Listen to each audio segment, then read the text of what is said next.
There are with the mental side of tennis, from my perspective as a fan, if you like, um, the two things that strike me in tennis compared to lots of other sports, that I think make it a big mental challenge is, first of all, it's an individual sport. But secondly, so there's nowhere to hide. Like in football, in a Yeah, team sport, you can just give the ball to another, teammate, and you yeah, cannot call for it if you like. But there's nowhere to hide. The other thing as well in tennis is again in something like football, you can be really nervous, but you can get a bit lucky. And of course, that can be the case in tennis. But basically, your body could be shaking when you're about to take a penalty. Okay, and you can yeah, still score because you can just put your foot through it, right? You yeah, just hit it as hard as you can, and actually probably you will still score because of the odds on that. yeah. But there's that in a sport such as darts, snooker, tennis, where you need to be pretty calm and you need to have a pretty steady hand.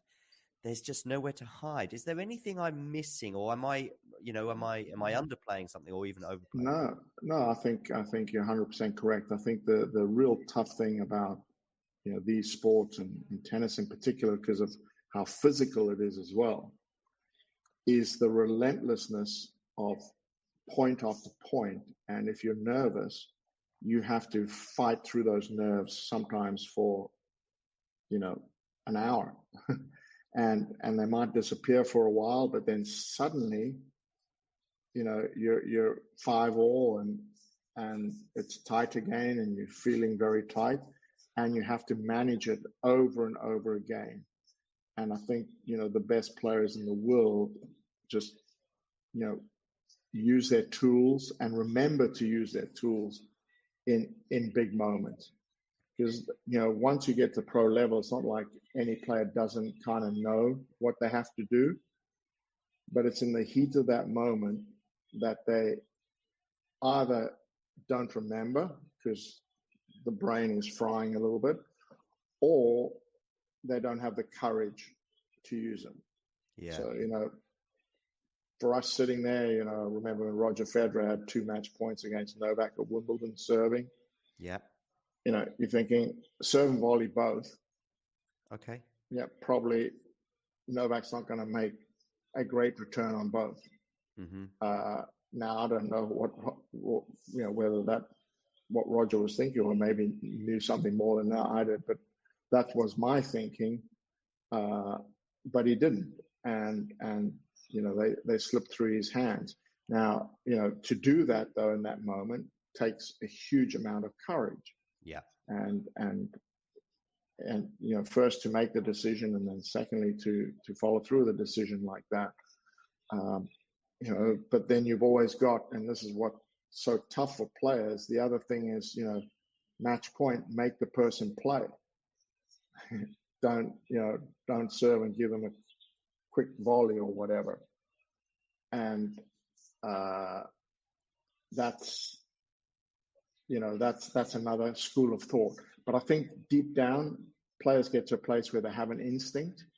And I think, I say this over and over again, the best players in the world are the most relaxed and the bravest. Because in those moments, when their instinct is telling them something, they are brave enough to follow it.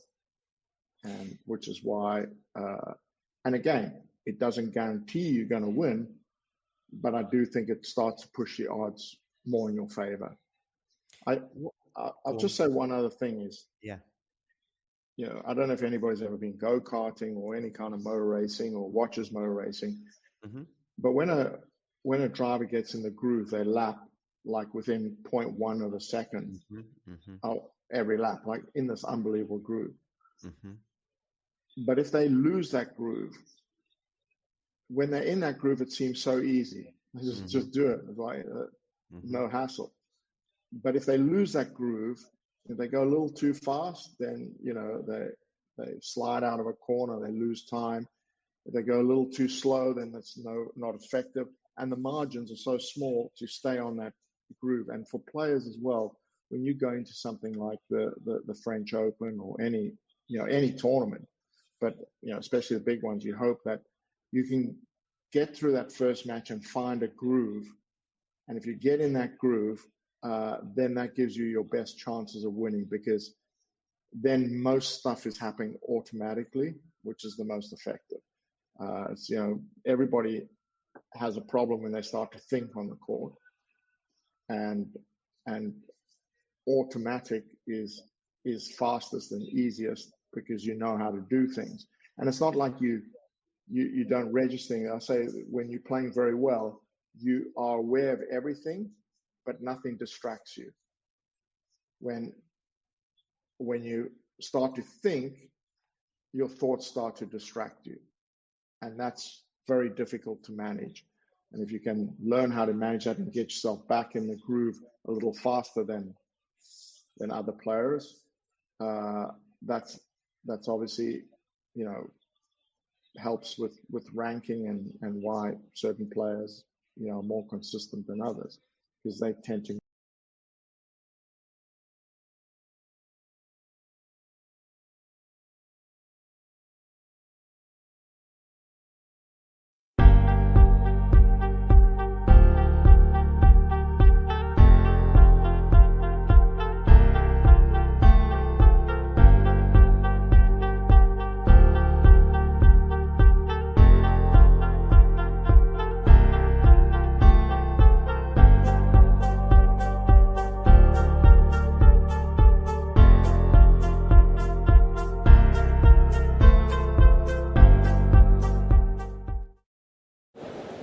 Ready?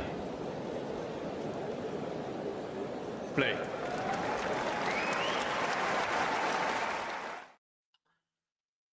Hello. Hello, James. How are you? A little surprise for you.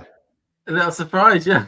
Sorry, everyone. I kind of expected to be on my own there. Yeah, no worries. And you will be most of the time, James. I just thought I'll join you for this preamble while we wait for the players to enter the court, etc. But yes, I thought I'll join because, of course, we are here to review Manchester United's incredible, which is great for Manchester United followers such as you and I. If you're a Fulham follower, less so. Probably let's not talk about the details of the match too much, but the 3 points was crucial.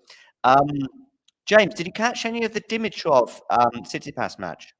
I did. Luckily, I was able to catch. I caught the majority. Well, the first set kind of flew by quite quickly, but I saw how Dimitrov was able to really play a sort of A+ game, really red line throughout large parts of that match against Tsitsipas, and has carried on an immense bit of form that he sort of picked up over, well, certainly since the post-US Open swing, you know, in terms of the deep runs that he's been having. But absolutely, I mean, the forehands firing, the backhands firing. I mean, there was that audacious shot on, I think it was 5-2, and Tsitsipas ran to the net, looked to all the world like he basically pushed it past Dimitrov, and he somehow forehanded it down the line in such a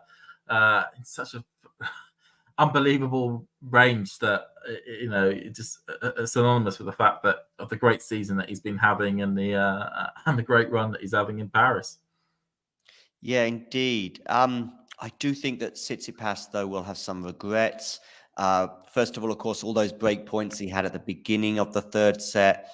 And I do think there were chances on those break points.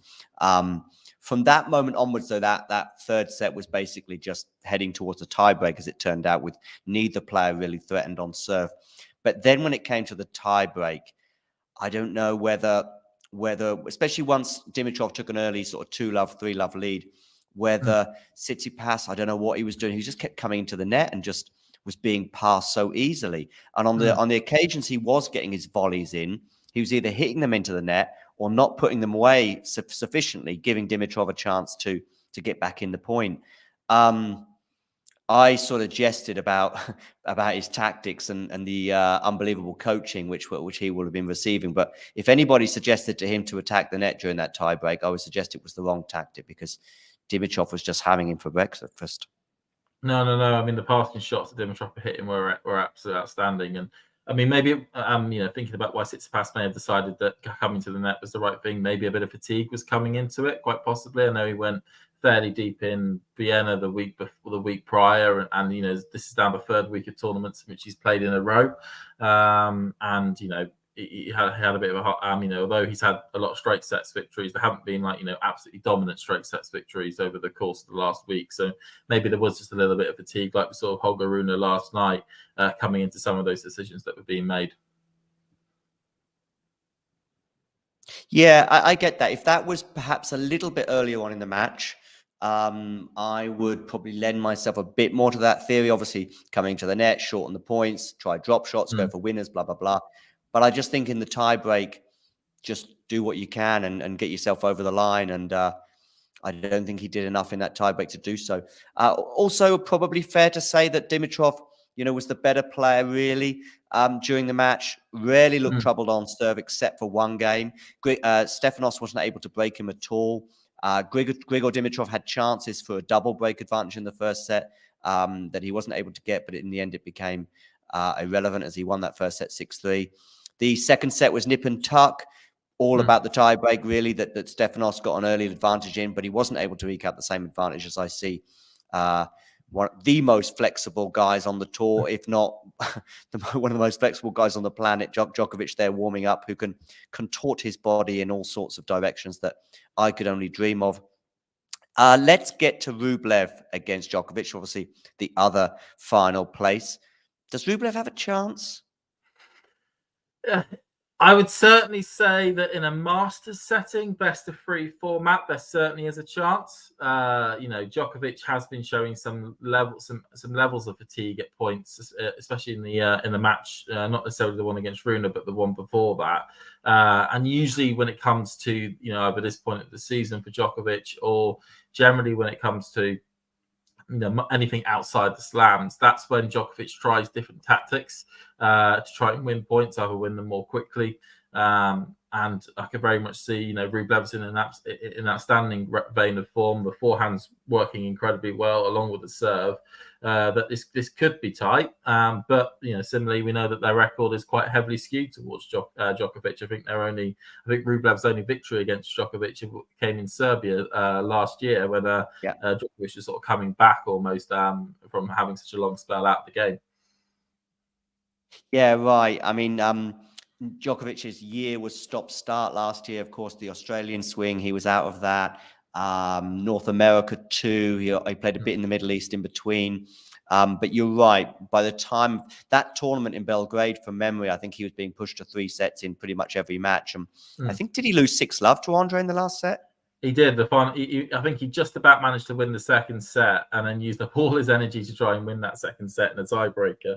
And then Andrey just came out. Head was in the zone, and just boom, boom, boom, 6-love. Like something like half an hour later. Yeah, it was fairly quick. But overall, as you suggested, it is very much in Djokovic's favour, with Rublev yet to win on a hard court. Of course, they did play on grass a few months ago in Wimbledon. Was that their last match? Yes, it was. Yeah. So these are the 5 encounters that they've had. And we've got 3 on hard, which Djokovic has won without dropping a set, it looks like. 2 at the ATP Nitto finals. I remember that one last year. The first set was super close. And then Rublev, I think it might have been a backhand that he didn't quite hit right, and he started punishing himself in only the way that Andrey can. And Novak took the first set, and then the second set, as you can see, was fairly comfortable, 6-1. But yeah, so they've had 3 encounters on hard. Oh yeah, they played in Australia this year as well. Yes, extremely one-sided, maybe the most one-sided encounter of them all in Australia, where Novak went up an early break and just never really looked back, as you can see from that 6-1, 6-2, 6-4 scoreline. The grass court one, of course, was a little bit more interesting. I think most people, me included, were maybe a bit surprised that Rublev made a fist of that, sharing the first 2 sets before Novak ended up becoming the winner there. So, yeah, the problem is that for Rublev here is that he doesn't have anything that can really hurt Novak, because what Rublev would have over 95% of the tour is good baseline skills, backhand and forehand side, serve and return. Yeah, not bad, but basically his ability from the back of the court is just nowhere near as good as Novak. So his ability to turn defense into attack, something that Ruud certainly struggles with as well against somebody as good as Novak. That ability to change up the pace, to change up the direction, to get on top in a rally that you were previously down in, something that Novak excels at, and Rublev possibly does against a lot of other players on the tour. He just can't do it against Novak. No, it's and he hasn't got a big serve. He hasn't got, it's not like he can, slice and dice or just do something to get under Novak's skin. It's basically, he's good in a lot of the departments that Novak is good in, but Novak is better in every single one. Yeah, it's as people, a lot of people like to say about Novak, he's almost like the perfect player: good backhand, good forehand, good volleys, the baseline, good serve, good return. Is there anything that I think, barring the fact his smashes can be a bit suspect at times, that is the only part of Novak that is wrong in terms of, or at least he could be seen as a weakest link. And to be honest, how often do players usually hit smashes in an actual match? Well, right. And I always say that if you're going to have a weakness, it's probably the best weakness to have, because you're going to win. Even if a good smash and you'll win 98% of those points, a bad smash and you win 93%. So it's all, if you've got a weak backhand or a dodgy serve, those are shots you're hitting a lot more often, but also are going to cost you. It's almost like a striker in a Premier League team not being good in goal. I mean, it's yeah, right. It's like that. It's like a striker not being a good tackler. You're not going to necessarily be using it. I mean, maybe once in the blue moon you have to try and use that sort of tactic at a point. Or a striker that's not maybe perfect with an open goal. Maybe it's like that. It's like you're still going to get 94% of them. I mean, there's no such stat as, well, don't give this guy an open goal, or do give this guy an open goal, because he won't get them all in. But anyway, football metaphors or analogies, I always get those two confused aside. I can see Rublev taking a set here, by the way, and I'm probably not pumping up the audience very much. And by the way, I think my words may be affecting the poll as well. No, I mean, like I said, if this was a Grand Slam match, then I'll be saying hands down Djokovic is going to win this. But this is a Masters match. I mean, the type of Djokovic that rocks up to a Masters event is different to the type of Djokovic that rocks up to a Grand Slam. So there is certainly very much a chance here, especially under a best-of-3 format, that Rublev can hold strong on his own serve, maybe get to a couple of tiebreakers, or be able to sneak a break here or there, because we do see with Djokovic that he can have lapses of concentration. Then there's certainly a chance out there. Cool. What was I going to say? Yeah, I'll be with you for a couple more minutes, but basically once the first point rolls, I'll I'm actually going to go to the gym and watch the first set from the gym. If you do need a break, James, which of course we all need to do, especially if the match goes like 3 hours, just feel free to put yourself backstage for a minute. I will be in the gym, so I won't be able to press the buttons that are needed for at least the next hour. But I will be watching you and the match, if you like. But I'll be at the front stage watching on YouTube, if that makes sense, rather than backstage. So, but if you do, of course, you need a break. Just for the first hour, just head off, get yourself a glass of water, whatever you need to do. And just for those in the chat that are gym buffs, I'm not a gym buff whatsoever. But what are you going to be working on then, John? I always do stamina really first, and then if I have time, effort, and energy, I might do a bit on the weights. But I'm not a weights guy, never have been. But it's more a case of the amount of time. So I'll always go on the treadmill first, but cycling next.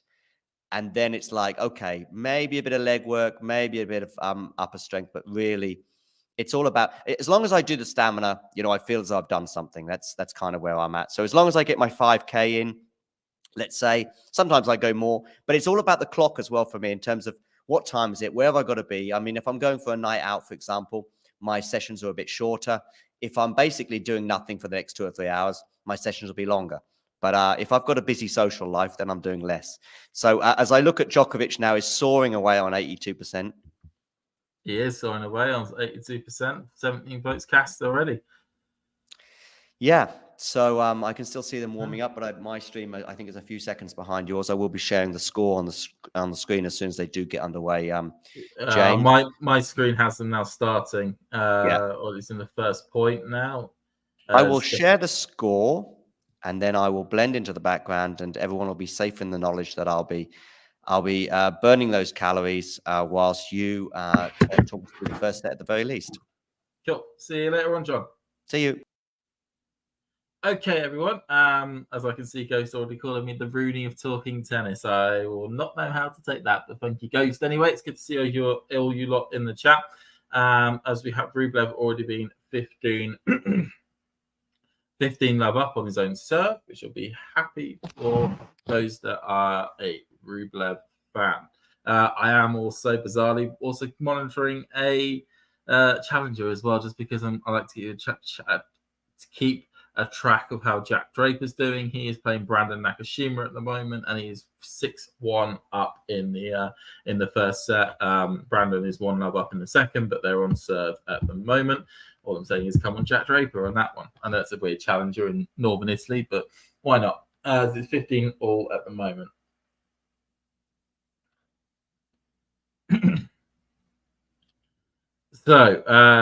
So Rublev is just trying to work out how he can serve those, how he can throw the balls into the air. Goes cross court, forehand by Djokovic, backhand by Djokovic, backhand by Rublev, forehand by Djokovic. He's really done a really good one at the net there.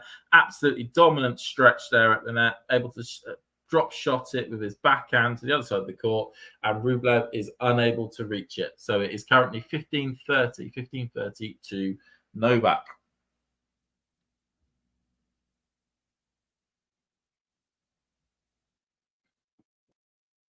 Rublev goes tries to go cross court, hits the net, so to a second serve.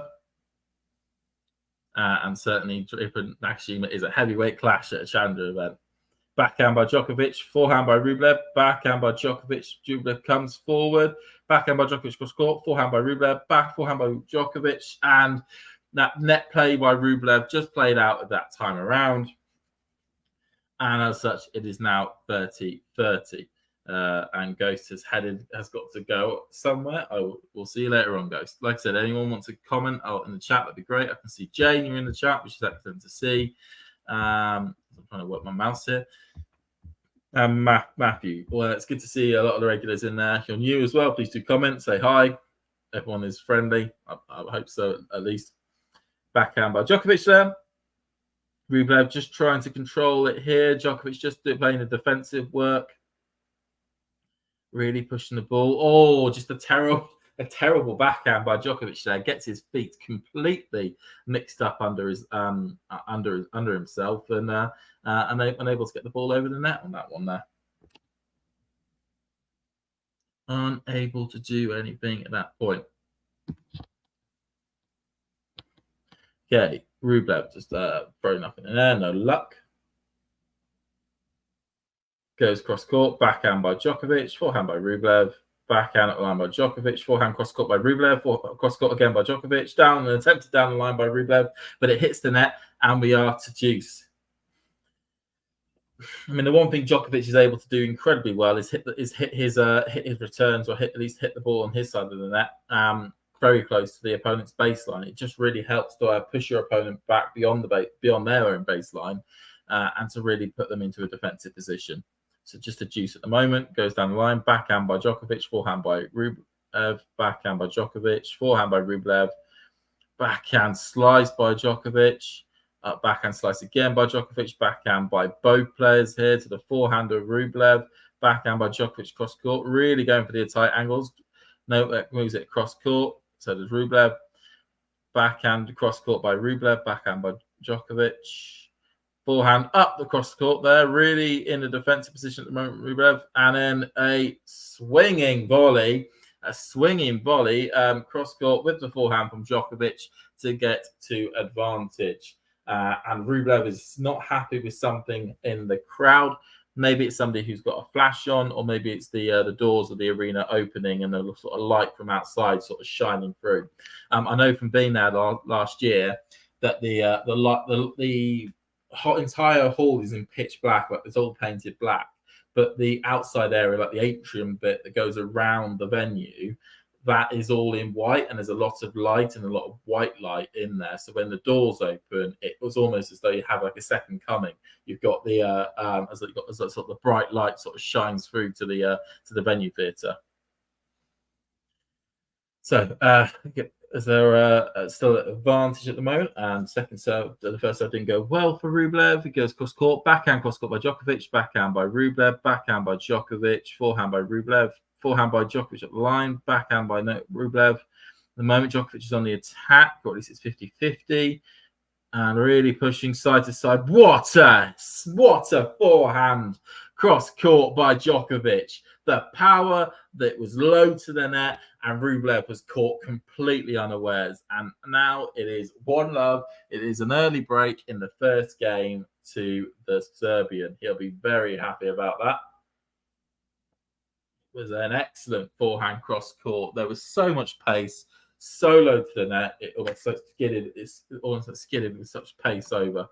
And we can tell that the issue that is affecting Rublev is now being investigated by the umpire.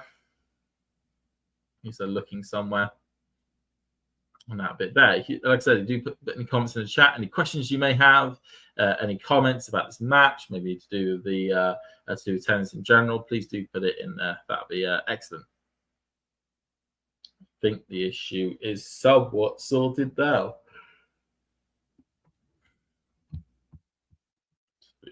Across there, yeah, that is the type of thing I've got in my ear.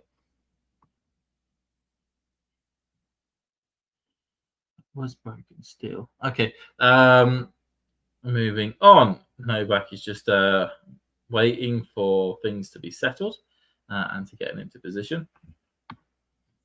But as we know, the winner of this match will play the Bulgarian Grigor Dimitrov in the final. What a brilliant victory for Grigor. Only a few minutes ago. Good forehand by Djokovic. Oh no, but that forehand went straight into the net, and we're already at love 15. It was a brilliant serve by Djokovic down the line. Rublev did all he could to get to it, and then on the forehand third shot by Djokovic, he just ended up swiping it into the net on that point there. Don't think he'll be too pleased about that.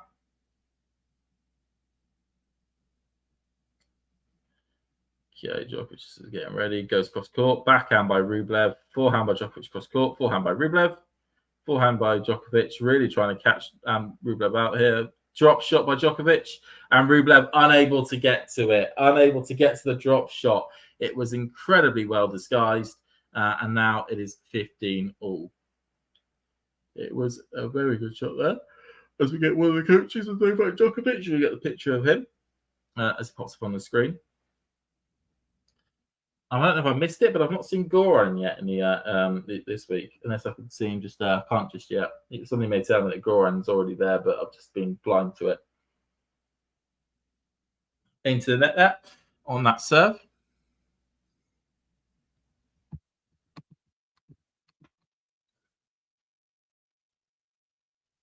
Djokovic just getting himself into position, goes cross court, forehand by Rublev, backhand by Djokovic, backhand by Rublev, got a backhand exchange, and it's backhand wide by Djokovic there, so it's 15-30. So Rublev really making a good cause to try and break back here wherever he can, whenever he can. It'll also be good to see when we actually get the. I'm just looking forward to the Sofia draw when that comes out. That's the Mets draw. Oh, there we go. There's some information. In the Mets draw, Runa has pulled out, and in comes a lucky loser, meaning there's some rejigging of the schedule as it is. Altmaier becomes a qualifier, whatnot, moves up there. So Bublik is now the top of the draw. Well, there is a bit of news for you. On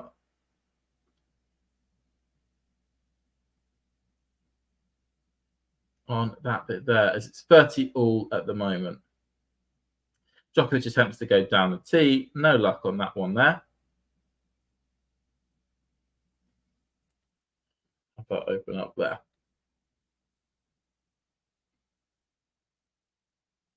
We can see that Djokovic has also switched kit. Back out the line. Forehand by Djokovic.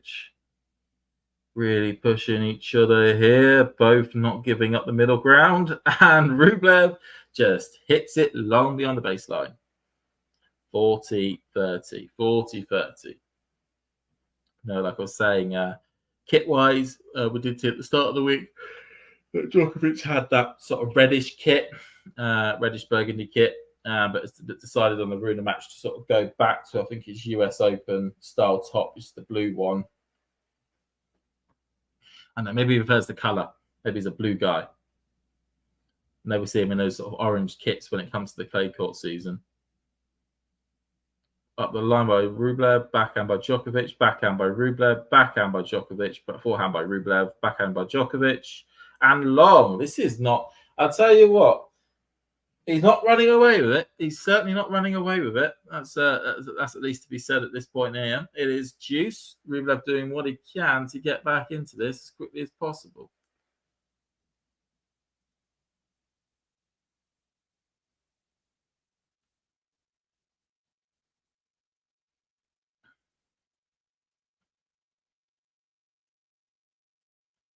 Just bouncing up and down the ball. Djokovic goes in the air, goes down the tee, backhand by Rublev, forehand cross court by Djokovic, perfectly located, inside out, and ends up getting to advantage on his serve. He's determined to get to 2-love here as quickly as possible.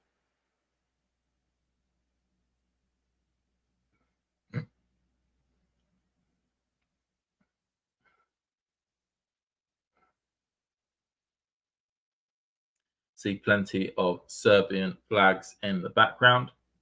Goes cross court, backhand by Rublev, backhand by Djokovic, forehand by Rublev, forehand down the line by Djokovic. Really both getting a lot of air on there. Oh, what a brilliant swiped forehand by Rublev. Able to really just take it away from Novak in that one, as Novak is unable to chase that down. And we're back to juice. Djokovic just unable to do anything with that ball.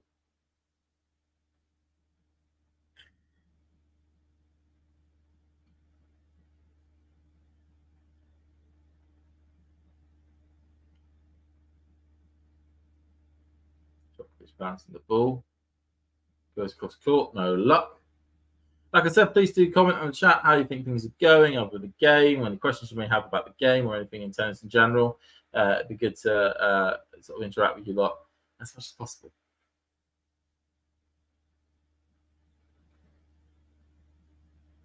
Down the tee, backhand by Rublev, backhand by Djokovic, backhand by Rublev.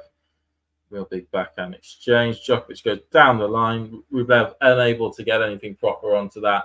And we are to advantage for Djokovic on this one here.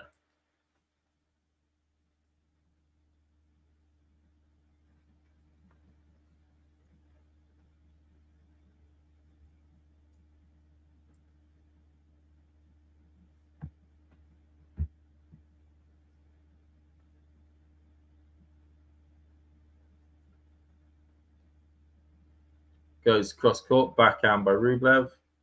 No luck. So we are to a second serve here.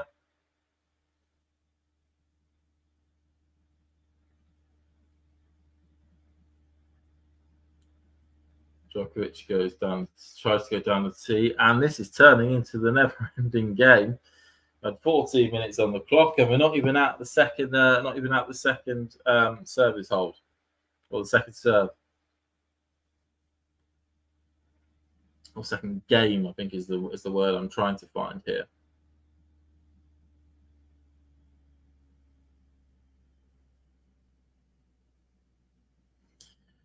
Djokovic into the air, goes down a tee, hits the line hits the line perfectly. We're now to advantage Djokovic. I think that's the first ace of the match, if I am mistaken. Please let me know.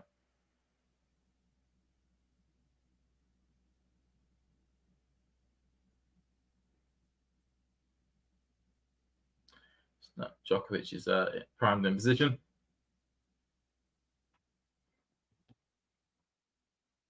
Goes down the tee, just long, so second serve.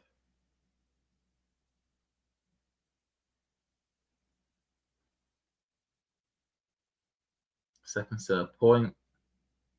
Goes cross court, backhand by Rublev, backhand by Djokovic, backhand by Rublev, backhand by Djokovic. Exchange of backhands here, cross court, attempted, or backhand by Djokovic into the net. So we are to juice.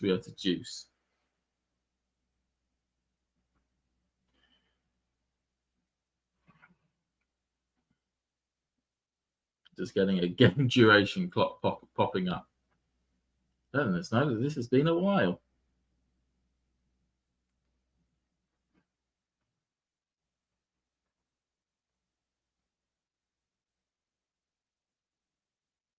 Everything sort of doesn't seem either man wants to be able to take this fully yet. Cross court, forehand by Rublev, forehand by Djokovic, backhand by Rublev into the net, but he still keeps it in. And Djokovic hits it long. So it is advantage Rublev. Rublev has stuck in here as long as he could and now has advantage on the Djokovic serve.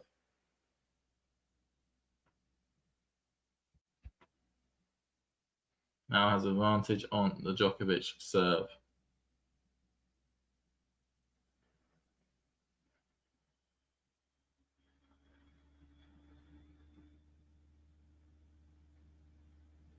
So Djokovic tries to go cross court, is long on the service box, so it is a second serve. There is a chance here for Rublev. There's a chance.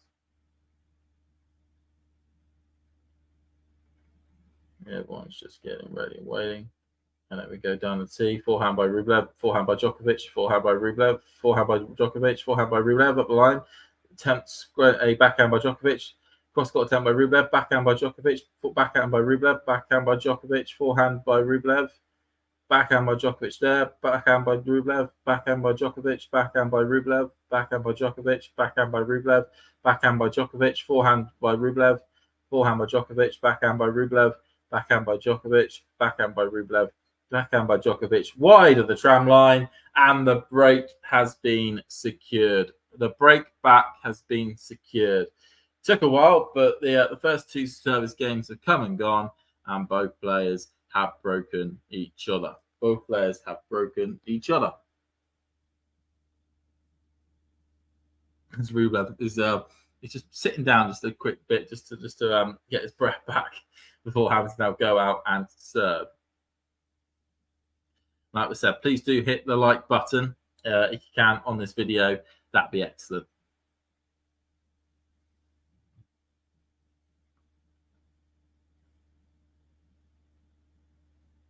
That would be excelente. Cross court by Rublev, forehand by Djokovic, backhand by Rublev. Djokovic widing backhand. Just been moved all over the shot here, Djokovic. So it's 15-love to Rublev. 15-love.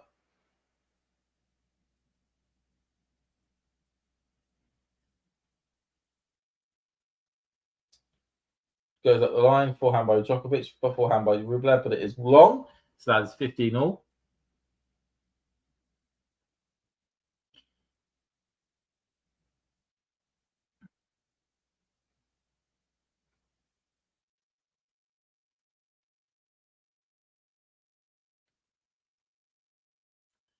Rublev goes up the line, backhand by Djokovic, forehand by Rublev, forehand by Djokovic.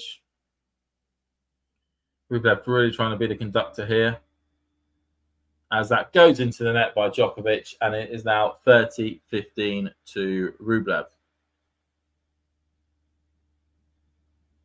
30-15 to Rublev.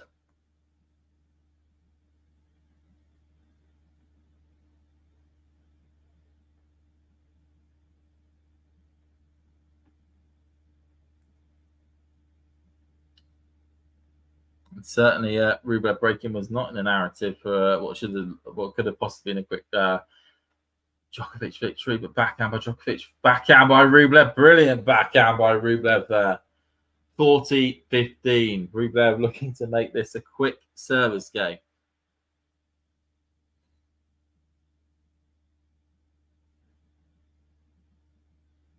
Just getting a claps there from Djokovic on that point. Rublev onto there, goes up the line and is able to get an ace. And it is 2-1 to Rublev. It is 2-1 to Andrey Rublev as they go to the chair. Takeaway from the opening games, I think there was certainly a little bit of nerves from the Rublev side of things. That kind of led to him being broken in his first service game, but he was certainly able to. He's certainly not afraid to stick around with Djokovic here and to really use his power that he has in his forehand and to a degree his backhand strokes. He's not prepared. He's not unprepared to use those techniques to really try and force the mistakes out the Serbian in the certainly the early parts of this match. It'd be interesting to see how Djokovic can be able to can respond. I know that physically Djokovic has looked a little bit frail at points this week. I mean, this is now what we could probably call the part of the Masters tournaments that are starting to go a little bit extinct, which are the ones that are 1 week affairs in which you have to play 6. Especially if you're outside the top 8 seeds, you're going to have to play 6 matches in 7 days to be able to win the event, or in the case of Rublev and Djokovic, that being 5 matches. But those matches are against incredibly tough top 50, majority of the time top 50 opposition. So certainly, certainly looking fun at this point.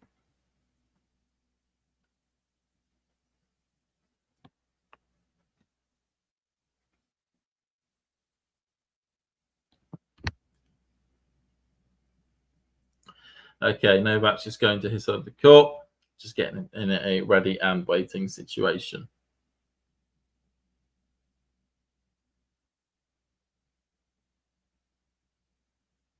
Brilliant bit of camera work you have from sort of like the spider drone as it sort of flicks its way through, flicked its way around the court.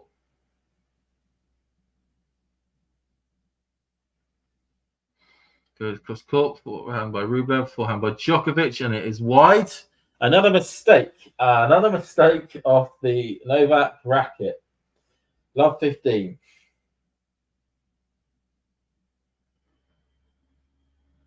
You could just get a shot of the unforced error count as we can see, Djokovic has had 10 unforced errors already in this match. I mean, that is huge for a guy that prides himself on not missing. Backhand by Djokovic, forehand by Rublev, backhand by Djokovic. Another unforced error. 30. Love 30. Must admit, Djokovic just looks at 6s and 7s. We've just got the last 12 points. 10 have gone to Rublev. 2 have gone to Djokovic. Just highlighting the dominance that Rublev's showing at the moment and the potential frailties in the Djokovic game.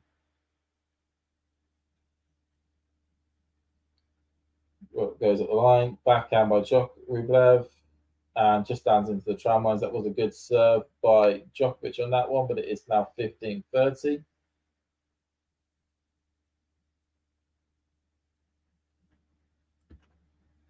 Is now 15-30.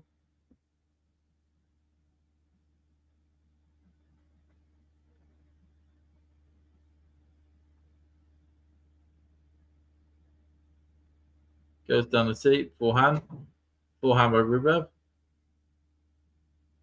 and by Djokovic, and just a wild. Oh, that was just in. It was out. It was in out. I don't. Nobody really knows what that was there. But it is now 30 all. So Djokovic just looking to fight back here. Djokovic just looking to fight back.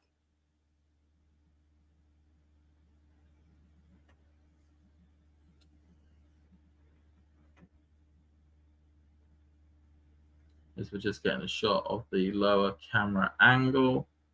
Djokovic goes cross court. And it was a brilliant shot cross court. I've got no sound, so I didn't hear an out call or not on that one. On the low camera angle, it's quite hard to see the umpires on their callings. But that was a good wide shot out. A good wide shot.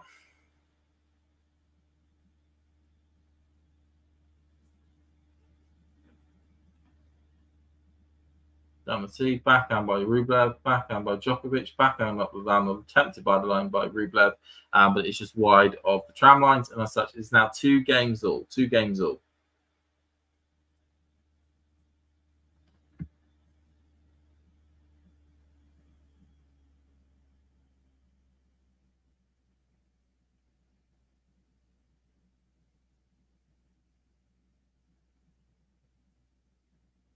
Rublev just goes down the tee, backhand by Djokovic, but his backhand was long. So you could call that one more of a forced error than anything else on that point there.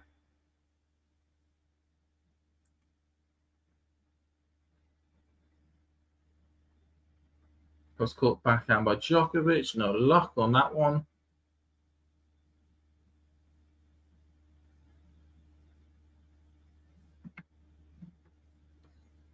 Backhand wide by Rublev. So but it was but the ball by Djokovic was the one that was the wrong one. So that is a good point there for.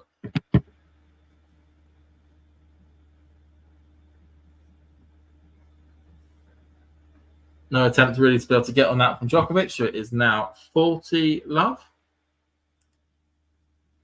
40 love to Rublev. We've got a very quick service game sort of taking place here at the moment. Down across the court, backhand by Djokovic. So that now makes it 3-2. 3-2 to Rublev. After the first couple of games when they all got both broken, they are now sort of going through their service games, or at least going through their motions fairly well at this point for both players.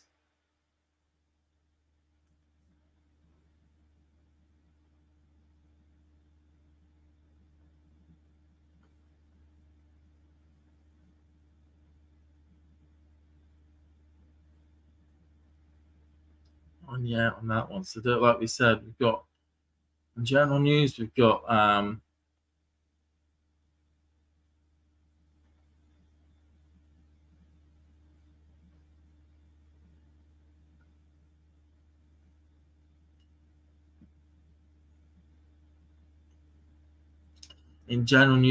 the fact of that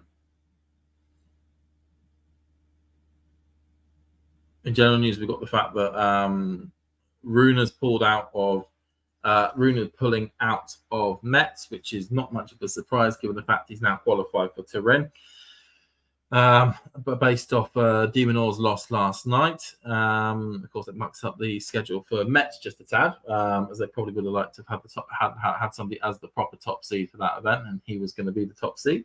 But certainly, we're gonna have some pretty itty bitty tournaments next week. But of course, we're worrying about the tournament this week, the big tournament this week, with the big crowds in Paris. We've of course got.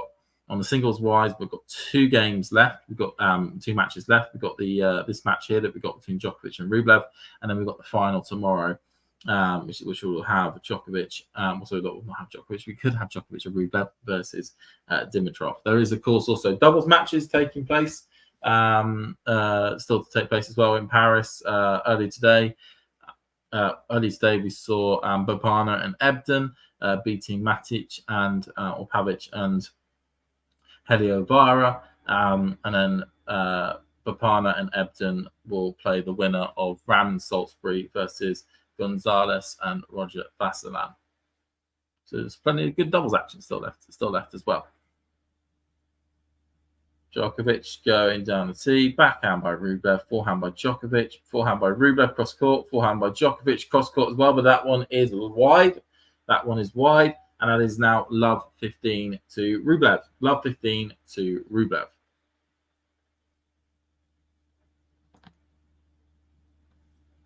He said, yeah, love 15 to Rublev.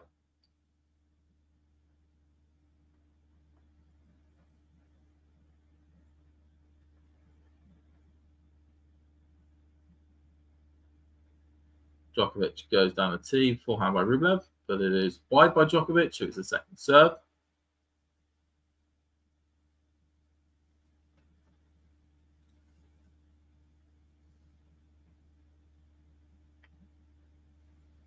Djokovic tries to do a body serve, but Rublev is good to it. But Rublev hits a really poor forehand into the net. Doesn't even go anywhere near the white ticky tape at the top. And that now makes it 15-all. Just takes some of the pressure slightly off the Djokovic side.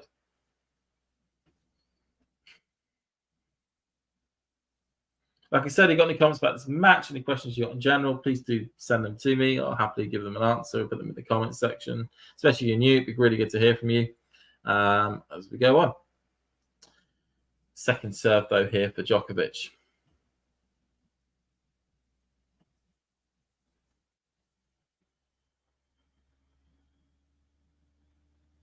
Goes cross court, forehand by Rublev, attempted up the line, and that is just poor. And as such, that is 30-15 to Djokovic. It was a poor attempt to go up the line there by Rublev. Goes wildly into the tram lines. And like I said, now we're at the stage that we're at the moment.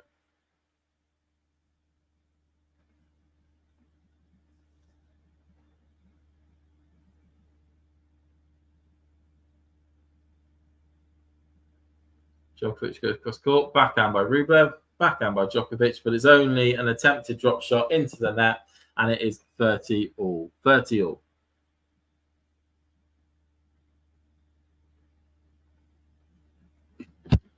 $30-all at the moment.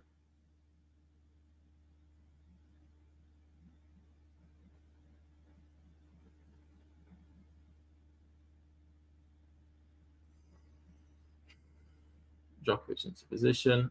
Goes cross court. Forehand by Rublev keeps it in. Djokovic goes cross court and is able to get the point. Very good going now from Djokovic. 40-30.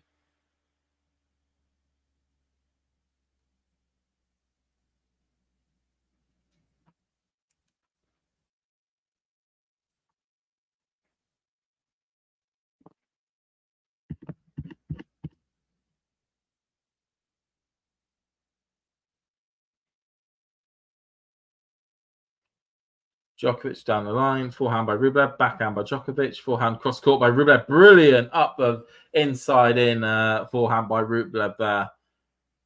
Absolutely brilliantly put. Now we're to juice. I think Rublev senses an opportunity to go a break up here in the first set.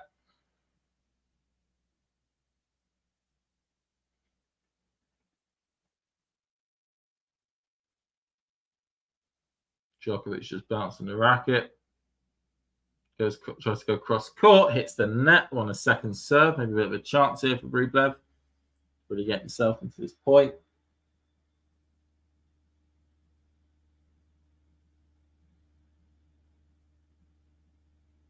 Goes down the line, backhand by Rublev, wide of the baseline. He's going to have to cut this out on his second serves if he wants to really punish Djokovic.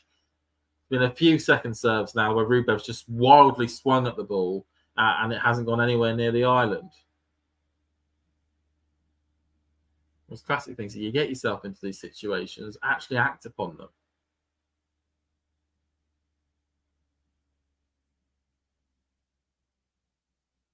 Goes down the tee, brilliantly put by Novak, and that is 3-all. So in terms of the maximum number of games you can have in a set, we are halfway there at 3-all, and Rublev's now going to come out to serve to try and make it, to try and keep his nose in front.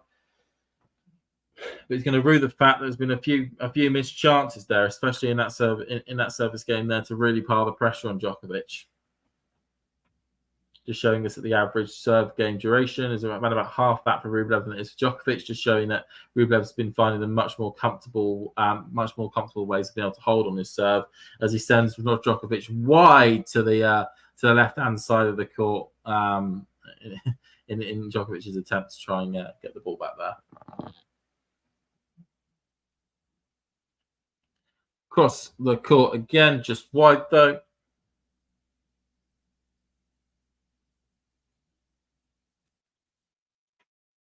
As Nakashima making an update, he's taking the second set against Draper, 6-3. So into a deciding set tiebreaker in that match. As Rublev goes wide on his return there to make it so it's down 15-all. Average time between service points, Djokovic 28 seconds, Rublev 21. Again, showing that Rublev likes to be quite quick between certain points. This sort of leads to him wanting to get the games done as quickly as possible. Djokovic, Rublev is another serve out wide. Djokovic is able to get to it this time, but he just goes long on the serve box line. Statman makes it 30-15. Rublev just into his service position. Up in the air, goes cross court, backhand by Djokovic, forehand by Rublev, backhand by Djokovic, forehand by Rublev, backhand by Djokovic, forehand by Rublev. Just got a bit of a rally dictating here. And Djokovic hits it long on the baseline, and it is now 40-15. 40-15. So this is turning into potentially another quick service hold for Rublev, as Djokovic is not looking a happy bunny whatsoever. Rublev goes at the line, backhand by Djokovic, forehand by Rublev. Forehand by Djokovic onto the other side of the court, able to really control that point, and then makes it 40-30. Makes it 40-30.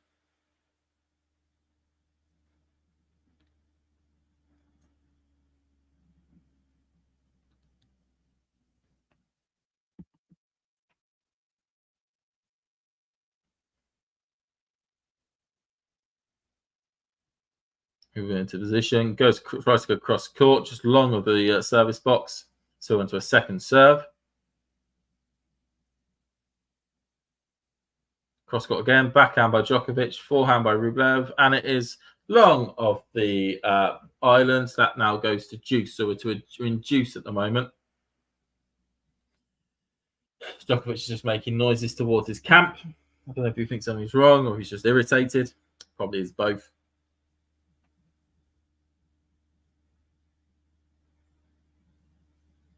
Okay, goes cross court, forehand by Djokovic, up the line by Rublev, and that makes it advantage Rublev.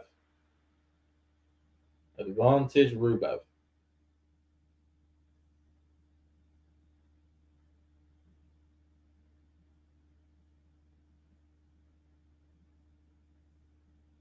Cross court by Rublev, an attempt there, no luck.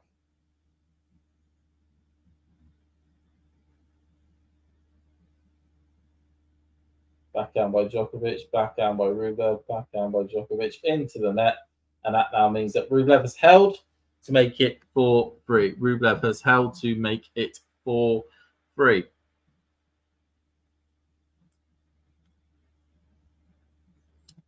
at the moment. So at the moment, if I would probably say, generally you'd want to say it could be anyone's. I would certainly say, I think I'd favour Rublev at the early stages. He just looks like he's a little bit more solid on his own service game than Djokovic, and just seem a little bit less agitated, which is quite important as well.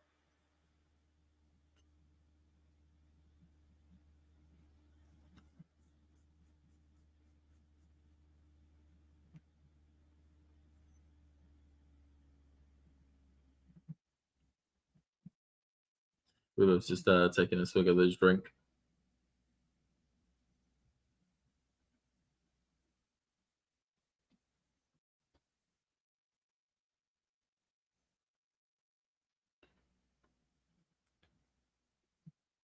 He's taking a swig of his drink. I am as well. Like I said, if you join, if you've got anything you want to say in the comments, any questions you want me to ask about the match, do tennis in general, or any comments at all, please do put them in. I'll happily give them a try and answer. We get a lovely shot of the Accor Arena. And also just a reminder that we've got WTA finals matches later today that we're both going to cover for. Well, I don't say me exactly, but I've got people that are going to be watching them. We've got some big clashes sort of coming up this evening as we try, we are now moving into semi-final territory. We've got Jessica Pegula versus Coco Gauff. That is in the first semi-final match, and then that is followed by Irina Sabalenka versus Iga Świątek. So some really good contests looking to take place there. Pegula starting off at 10 o'clock UK time, which I believe is something like 5 o'clock local time, and then basically then followed by Sabalenka versus Świątek.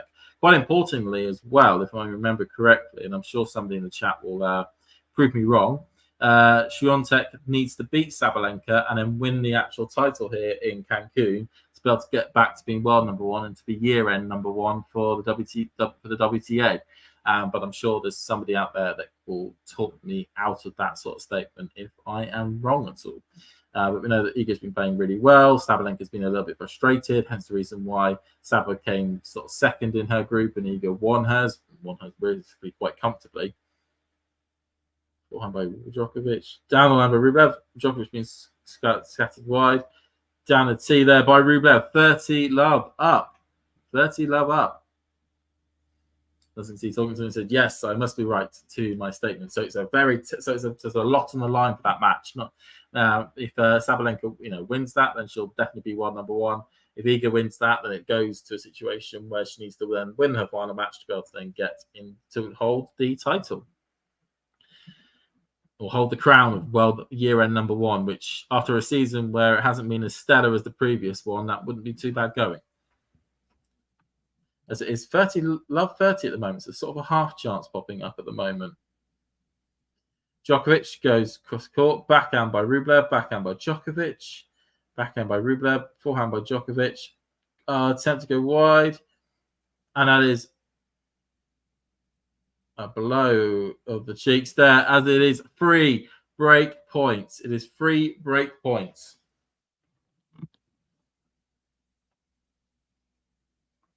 Free break points here for Rublev to try and go 5-3 up in the first set. Watch this with some interest. Like I said, in this set, Djokovic just does not look at the races today. But let's see what happens. Djokovic goes up the line. Back forehand attempt by Rublev, but he was unable to get anything proper to that. So that is the first of the 3 break points saved. So that 40-15.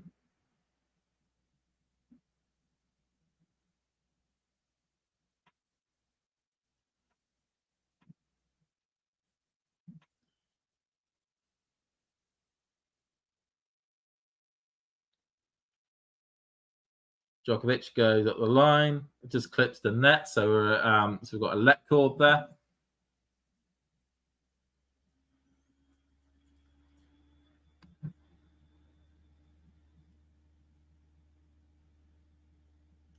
I'm just waiting and wondering what's going to happen here. Djokovic tries to go cross court. That just is another let cord. Another let cord.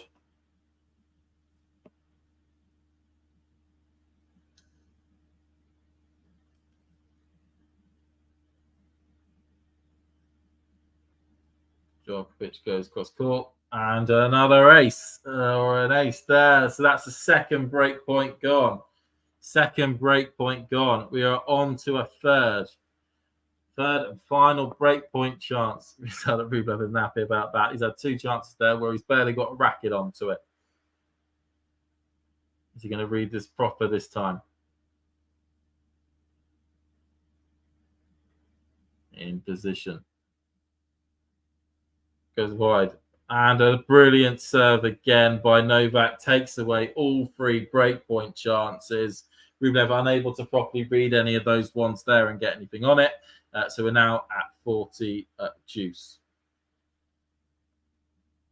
We do have a challenge on the monitor.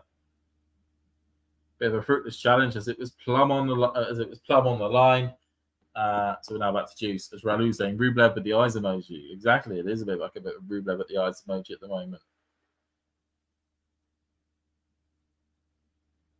Djokovic goes cross court, and another great serve by Novak. He's turned into John Isner here, banging down aces, banging down unreturnables, left, right, and centre. Doing all he can.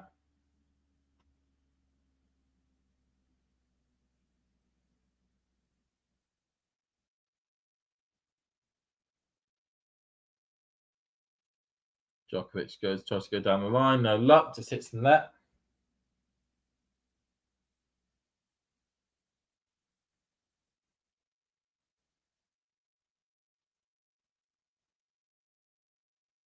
Djokovic goes for score, backhand by Rublev, long on the baseline, and we are at 4-all. 4-all. So the chances came, the chances went. And Rublev is now serving to try and keep ahead again. 4 games all at the moment, 45 minutes in.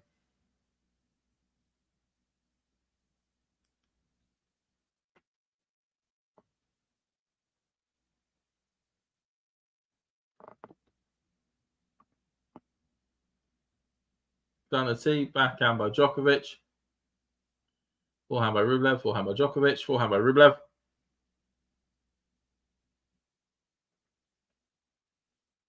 Backhand exchange, forehand by Rublev, forehand by Djokovic, backhand by Rublev, just catches back, goes to the back of Djokovic on that one. 15 love. 15 love on that point there.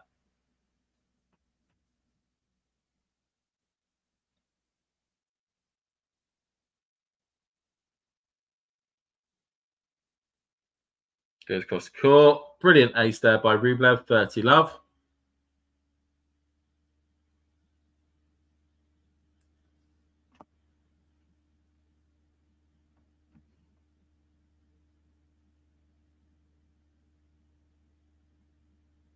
Rublev goes across court. Another ace for 40 love.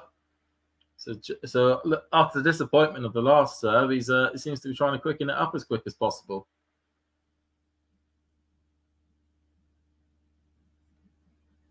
Then down the tee, another ace, bangs down another ace, 5-4. So we really are at the sort of the business end of this set here, with Djokovic, with Rublev leading 5-4 into this break. And things are looking tight, or at least they're looking a little bit soft on Djokovic's side. He's not looking entirely the greatest, but he was able to save 3 break points there in a row with some brilliant bit of serving. But Rublev certainly marching through his service games at the moment, just marching through them to try and get out in front as quickly as possible.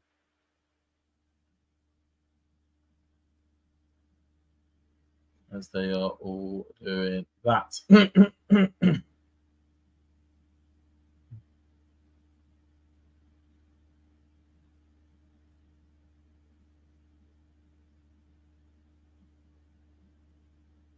And there.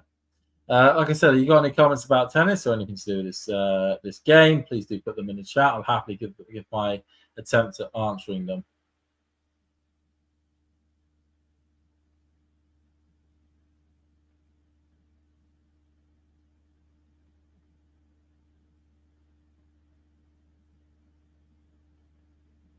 As it really has become nighttime outside the Accor Centre. Beautiful bit of beautiful place in France. For both Paris and also the Bercy area of Paris itself. But the River Seine running right by the right by the Accor Arena.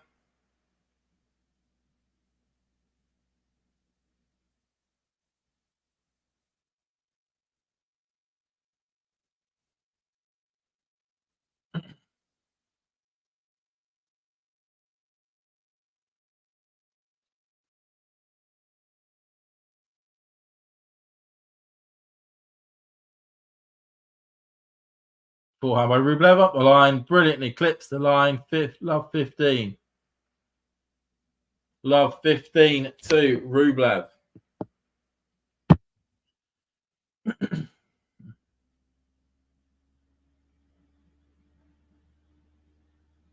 Last 15 to Rublev.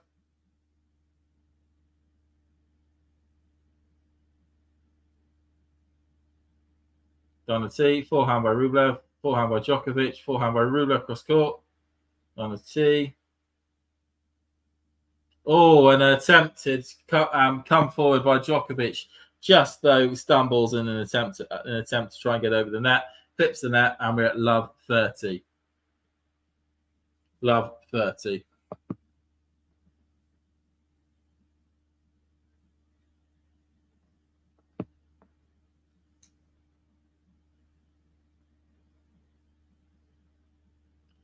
Goes cross court. Djokovic, brilliant serve out wide there, perfectly located, and that makes it 15-30.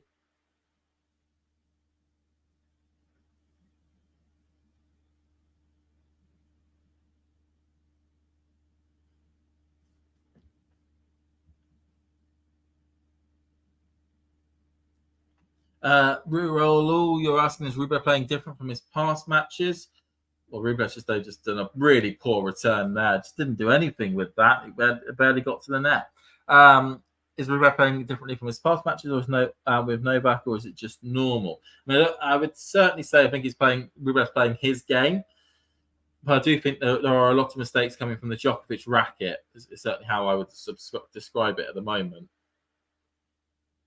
Doesn't look entirely comfortable, Djokovic. Oh, but then another poor return there by Rublev. That makes it 40-30 to Djokovic.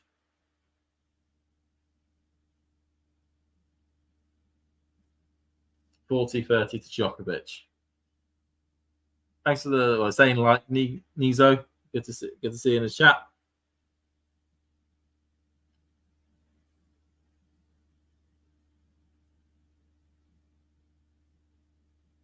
Djokovic goes down the tee. And with smash across court, though, by Rublev, but it hits the net. No luck. And as such, it is 5-5. 5-5. Really getting to the tail end at the moment. I was just keeping an eye on Draper, who's got 2 break points in his challenger match. And if you don't care about challengers, this will feel like a weird thing to talk about, but big fan of Jack, and I really hope he can get better with Nakashima here. Cross court.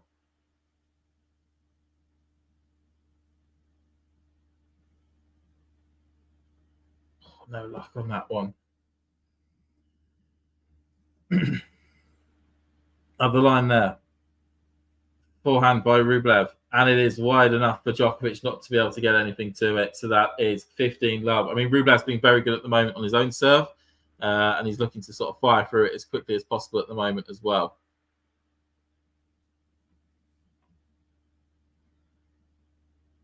Up the line. Djokovic just about reaches to it. Rublev goes, trying to go, just goes into the tram lines right in the middle of it.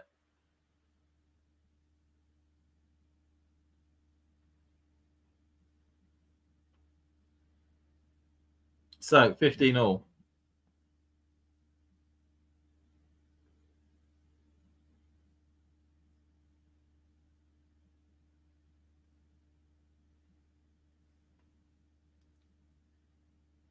Cross court there by Rublev. Brilliant bit of play. Sends Djokovic completely outright on one side and then fires it the other way on the other.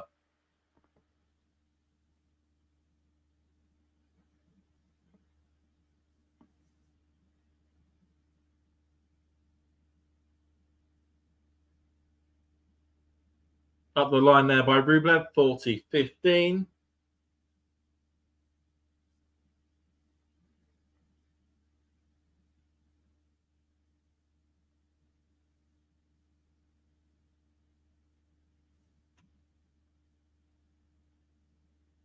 Cross court. Djokovic unable to get to it.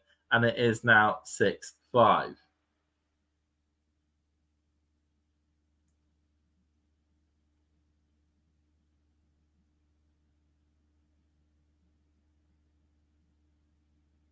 (6-5) to Andrey at the moment.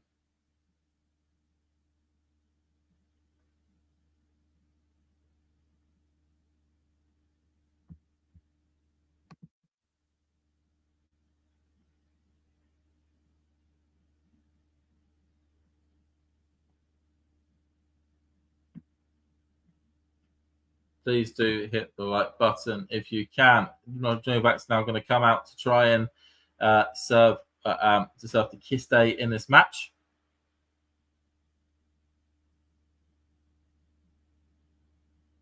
We keep on trucking to them.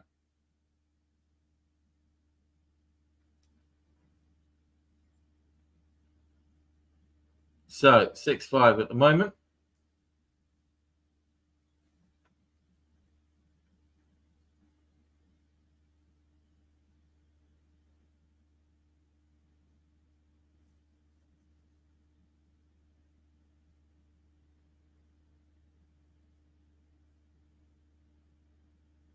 So both looking for long. There's nothing much we can really add to the fact that as we've seen throughout this match at the moment, there has been a lot of quick service games on the Rublev side, and then following that, there has been some really sort of drawn out games on the Djokovic one. Now, will there be a situation where Rublev will rue the fact that he did not take any of those chances?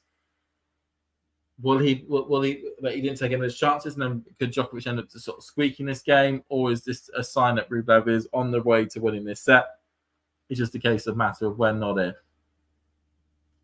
Forehand at the line by Rublev, Djokovic, internet there, backhand by Rublev, forehand by Djokovic, backhand by Rublev, cross court, backhand by Djokovic, forehand by Rublev, and it is in. What a brilliant bit of play there by Rublev. Brilliant bit of play.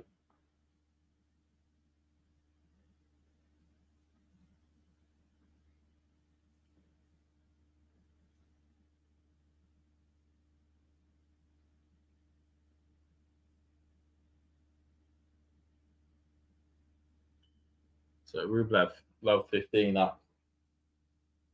Goes cross court, backhand by Rublev. It's just wide of the baseline, and that makes it 15 all.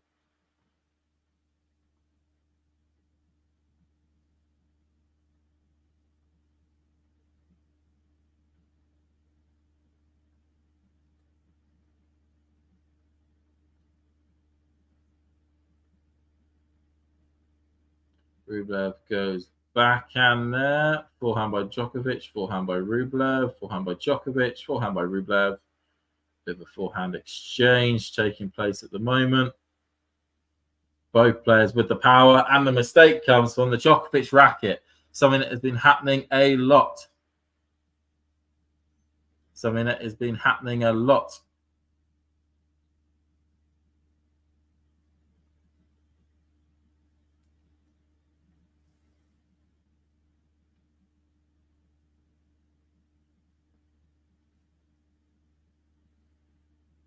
How's your Ginger King doing? He's playing well, Ghost. He's playing well. Certainly looks like the more dominant player out of the two at the moment. Djokovic is making a lot of mistakes. Backhand by Rublev, backhand by Djokovic, up the line, and it just flips the line as it goes up to his 30 all. We can see Novak's team, some of them are trying to get to their feet, just to try and give him a little bit of extra encouragement where possible. We are at a very tense point of the match. I'll say tense point of the set.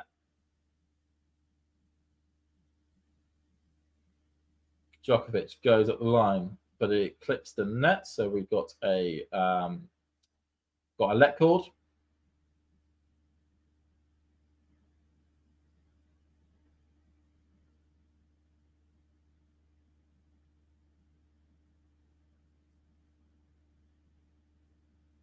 Of the line, backhand by Rublev. That's just into the net. So onto a second serve here.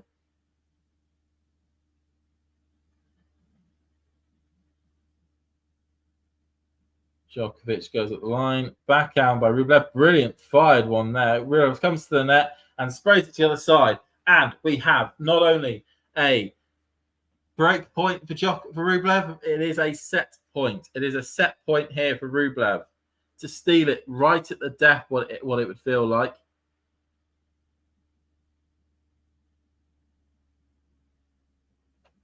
Set point. Can Rublev take this? Can he win it? Literally nick it just before the tiebreaker. Djokovic is just bouncing his ball. Now, Rublev needs to be really solid here. He's had chances in the past and just been lackluster. Rublev, okay, Djokovic goes at the sea. Forehand by Rublev. Backhand by Djokovic. Really poor. Oh, what a poor ball by Djokovic. He goes for the drop shot attempt. It barely reaches his own service box. And as such, Rublev walks away with the first set, 7-5. 7-5. Rublev nicks it right at the death. What sort of an outstanding bit of play that tended to be. It did feel, as the Talking Tennis thing says there, it did feel a lot like Fulham. That basically bit of play felt like Bruno Fernandes just hoofing a ball on the ground as hard as he possibly could to get it past the keeper at the near post. And that's exactly a good metaphor for that set. Oh, I mean, like I said, Rublev had been playing the better game in that set. He was the better player, more winners, less unforced errors, higher first serve percentages in, higher first serve points won, second serve points won, across the board. His name's in lights. Djokovic's name is sort of shaded out, which now means that Djokovic has got it all to do if he wants to be able to get to the Paris final and to become the sixth player. Sorry, be a six-time champion here. That's something he would certainly want to do on that, and also try and complete something that I've called the Paris double, which is to win both Roland Garros and the Paris Masters in the same season. That's something that he would certainly want to do.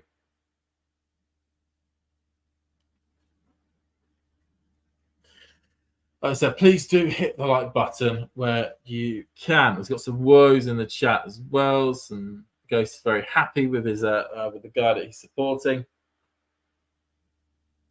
Djokovic hasn't gone off court for this one. He did that in the when he lost the second set against Rune last night, where he just as soon as the ball was lost, he went to his chair, grabbed his bag, and was like, "I'm off for a bit. Off to get me caught. If things change, I'll see you in a bit."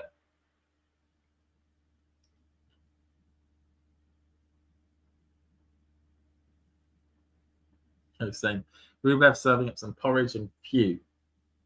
Could certainly be on that one there.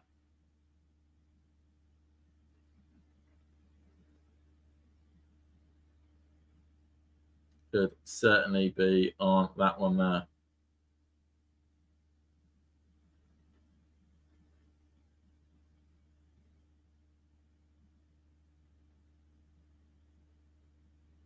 All going on.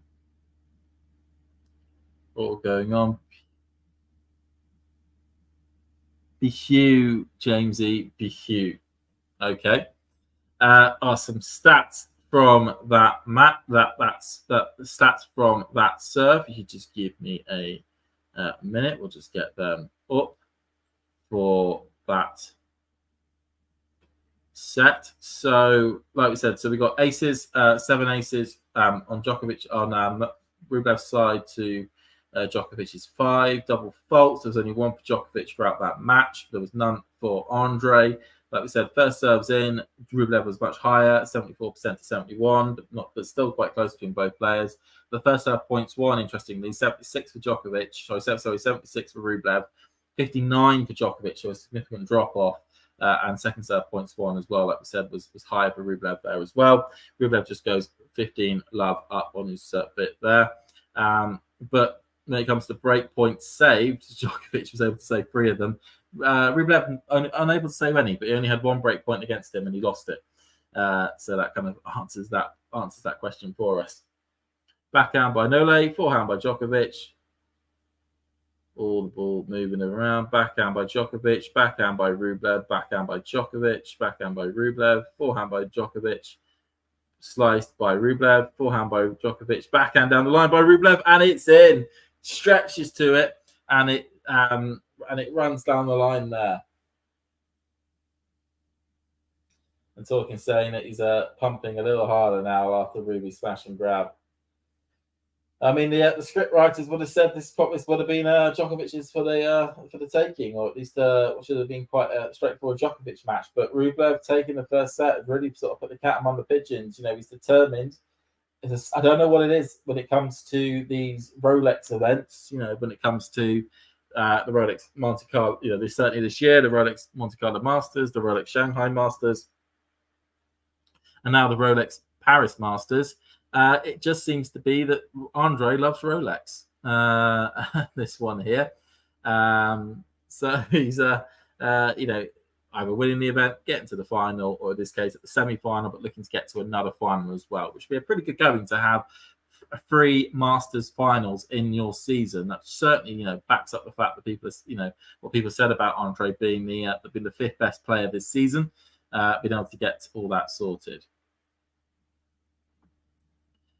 Ghost, some things that flew through here.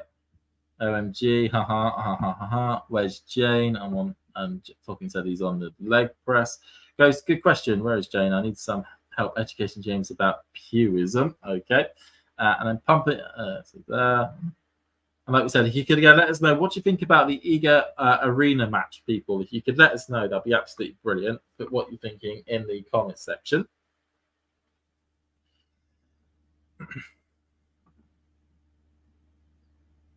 Djokovic goes down the tee, forehand by Rublev. Doesn't go anywhere over the net, so it is 30 love to Djokovic at the moment.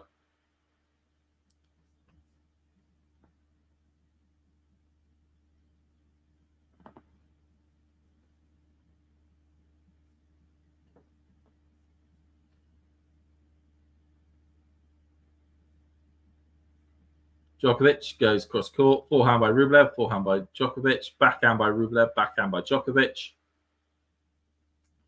Line by Rublev, and then it is wildly swung by Djokovic on that one, so that makes it 30-15.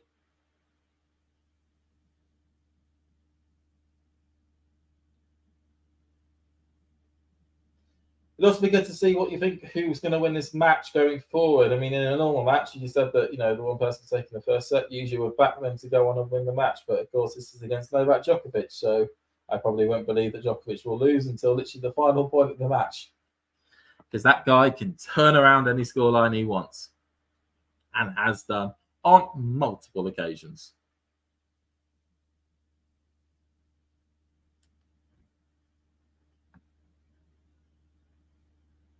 Okay, Djokovic, ball into the air, goes across court. No luck there.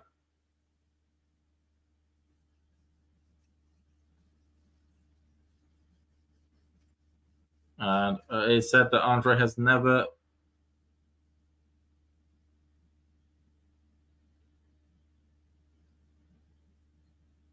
PT Fam Nadal. I'm not seeing these. Let's see if I can see them pop up on YouTube. Just give me a tick, everybody.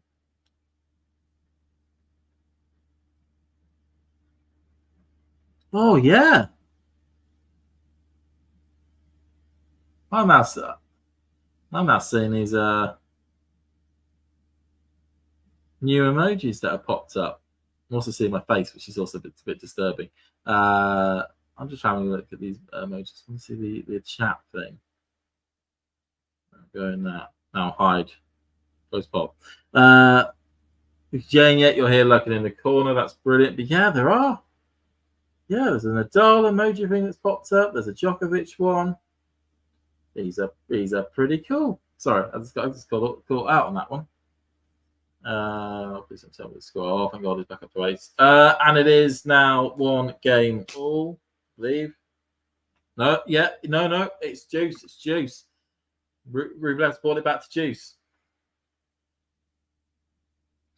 Oh, that just about kicked in.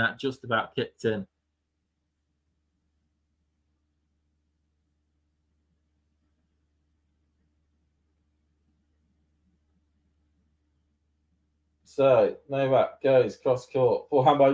Whoa, what a return. What a return by Rublev. Djokovic trying to do the serve and volley. Subs Rublev out wide, and Rublev, with the acutest of angle returns back, is able to get it past Djokovic on a passing shot winner. advantage. Rublev, he is all over the Serbian at the moment. Absolutely all over him. Who are you supporting, Jane? Let me know in the chat. That'd be brilliant. Djokovic goes down the tee. Forehand by Rublev, but it is long on the baseline. Back to Juice. Back to Juice at the moment.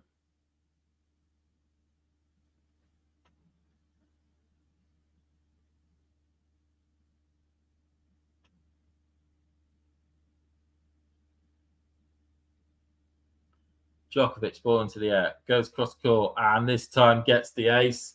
And then we're back and we're advantage. Djokovic is really putting in a strong serving performance here. Really putting in a strong serving performance.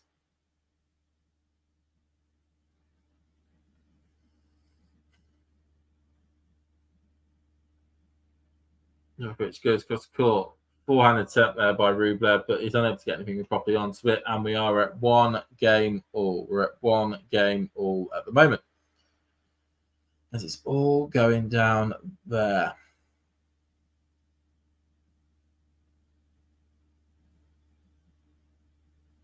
This is really tensing up at the moment in terms of if you are an Andrey fan, your heart must be going 10 to the dozen. There is a real chance coming on here.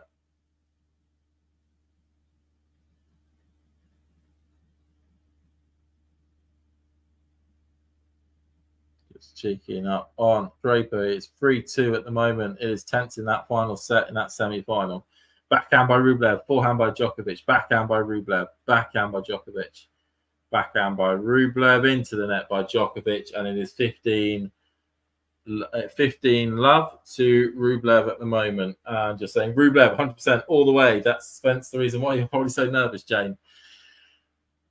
I mean, at this stage, I wouldn't be overly too nervous. I mean, I don't know, really. It's hard to say. It's Novak Djokovic, which then makes you go, all sort of logic that you would normally have for a tennis match just goes completely out the window because it's Novak Djokovic. And he could, and at a moment's point, he could come back.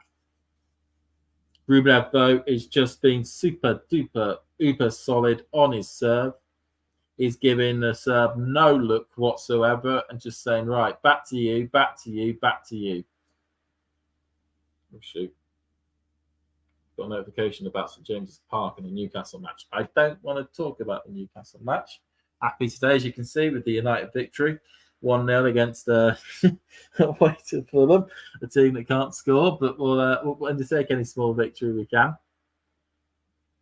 Even though bizarrely, I had a look actually early today after the match win. After 11 games last season, we were actually comparable. We were on around about 16 points. This season, we're on 18 points. So bizarrely, from a points perspective, we're doing better than last season. Yet it feels a damn sight worse. This is so that's going to be a fun one.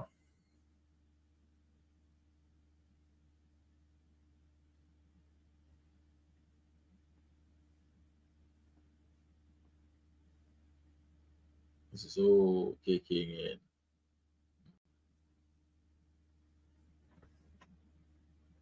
Somebody with binoculars, they cannot see at all. Cannot see the court, probably, maybe. Just a tad on that one. Yeah, a picture of a somewhat happy kid.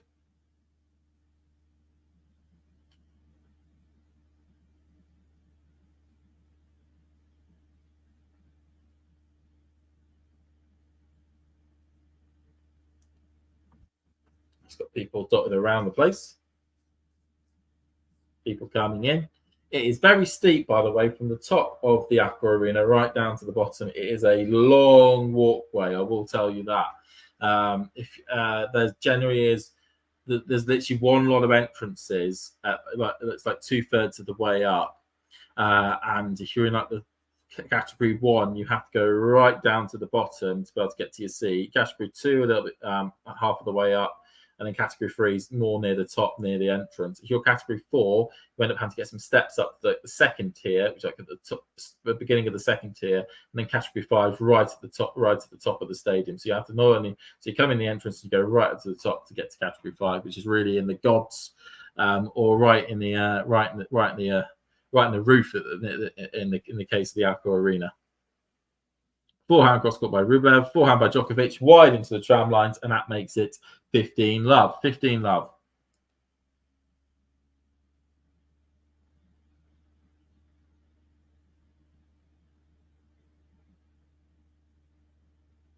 $15-love at the moment.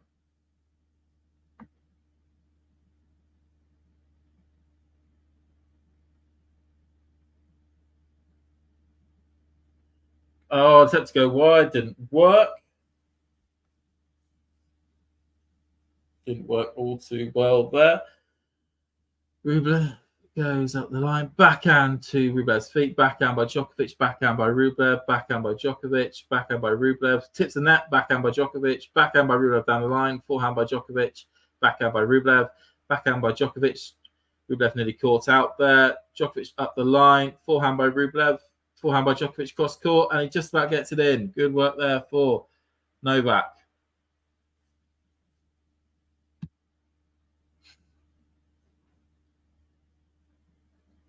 Good work there by Novak in that point. Really able to stretch Rublev from side to side and played some really solid points. Obviously, the crowd are getting a little bit rowdy at the moment.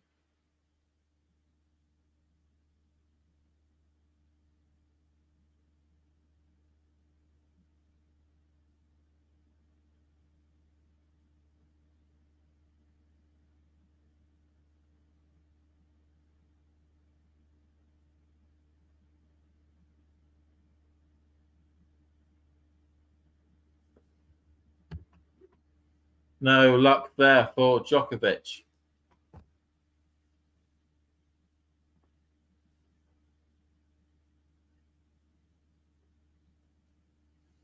Djokovic is now 30-15 up on his serve. This is looking a little bit easier for Djokovic this time around.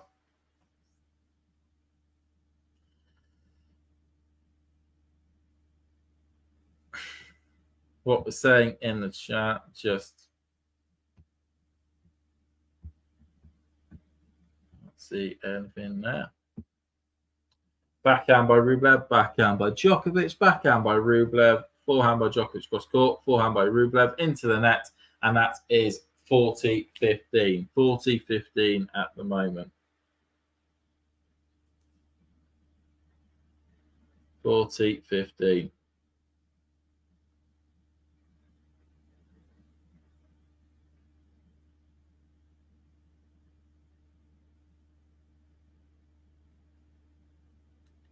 Cross court, no luck.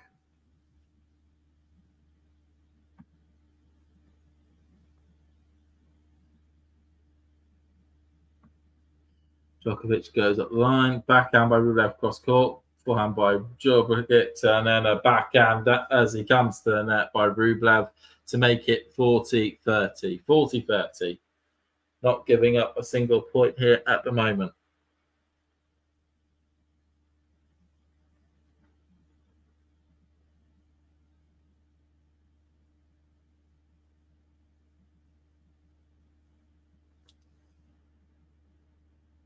So Rublev goes by backhand by Rublev, but that is a good serve there.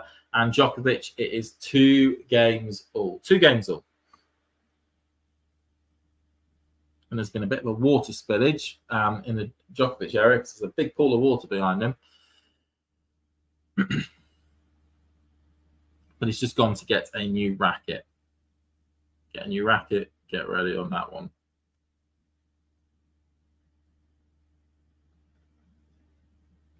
Rublev goes down the tee, backhand by Djokovic.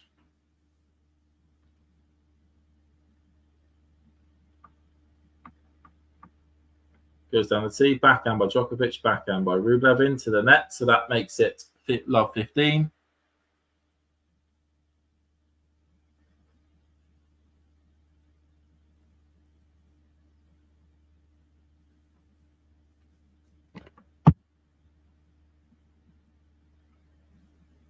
Rublev down the tee, backhand, forehand by Djokovic, forehand by Rublev, backhand by Djokovic, forehand by Rublev, forehand by Djokovic, but that is long by Rublev. So that is now love 30. That is now love 30.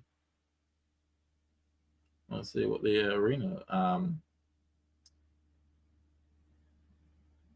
one looks like.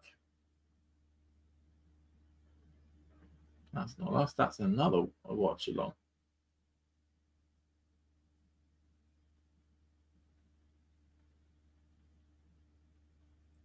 Get up our watch along that we've got on at the moment. It is, yeah, like I said, it is for 3 break points, 2 break points. It's gone down to 2 break points now.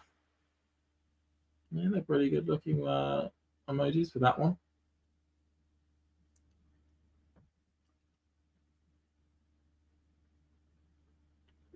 Cross court. Djokovic is able to reach it. Rublev comes forward, goes cross court, backhand by Djokovic, sorry.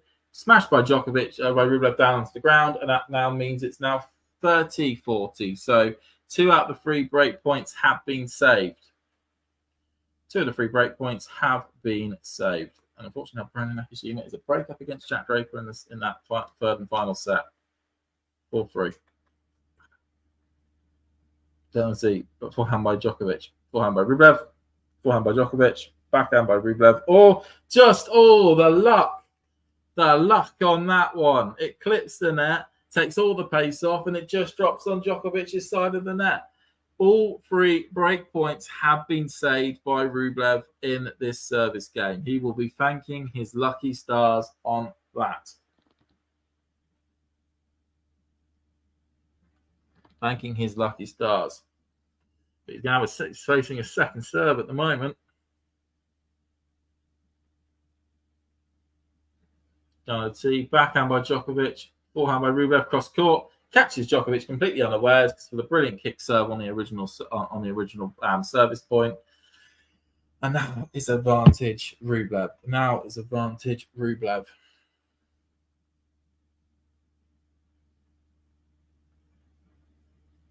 Cross court, forehand by Djokovic. Forehand down the line by Rublev. He goes to his chair, 3-2 up. I think Jane is probably having a bit of a nervous breakdown at the moment with that. Those 3 break points against Rublev at that point. But he's won 5 games in a row as Talking is still on his bike. Hopefully he's still pumped. Maybe sweating a little bit more, a bit like Rublev probably was in that service game.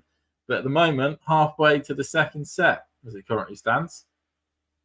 Halfway to the second set.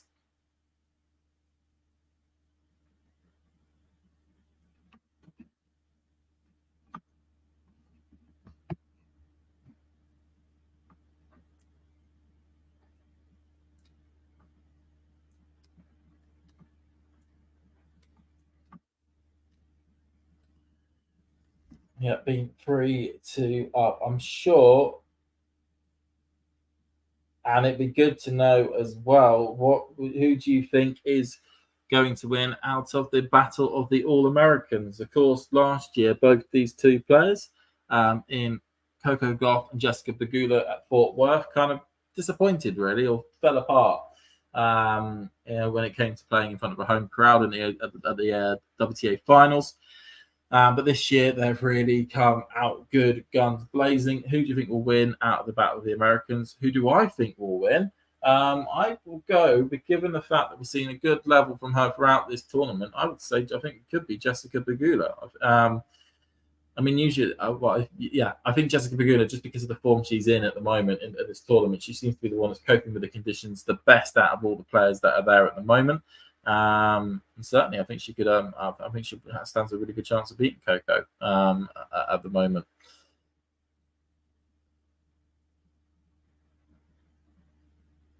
The big question is going to be, of course, is that who do you think Dimitrov would prefer to play against in the final? I would probably say he would prefer Rublev, just because he could try and get some more mistakes out of the Rublev racket. But given the way Djokovic has been playing at the moment, maybe Dimitrov could fancy himself against the Serb in that match. We know that they're good mates, Dimitrov and Djokovic. Cross court winner by Rublev there, like a magical wand with that shot. Like a magical wand.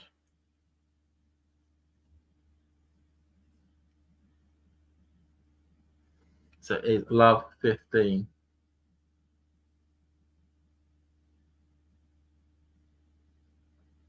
Djokovic goes cross court, backhand by Rublev, forehand by Djokovic. Cross, an attempt to go, attempted lob there by Rublev. No luck on that one there. Yeah, names galore fired through the chat. There's a joke thing about Heather again, mixing together British players' names. Katie Watson.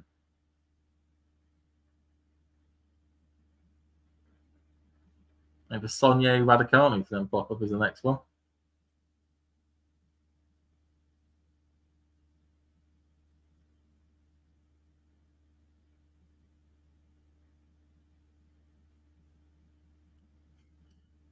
Or Lily Silver. Backhand by Rublev, backhand by Djokovic, backhand by Rublev, forehand by Rublev, forehand by Djokovic, forehand by Rublev, forehand by Djokovic. Oh, and just wide there by Rublev on that point.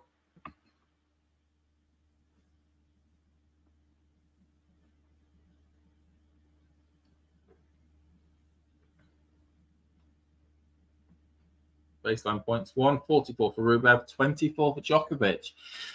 For somebody with a baseline per ass of Djokovic, that is a bit of a surprise.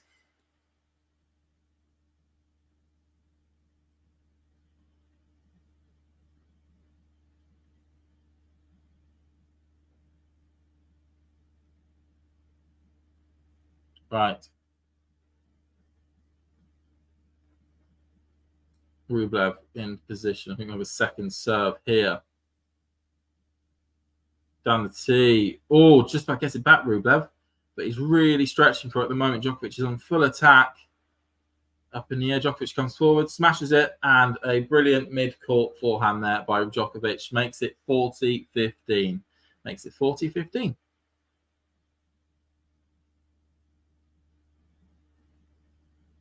$40-15 at the moment. I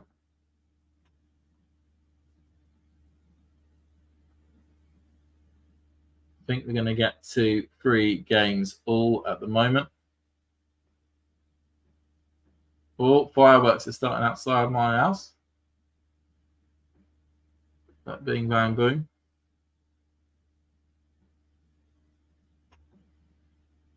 And it is 3 games all. It is 3 games all at the moment.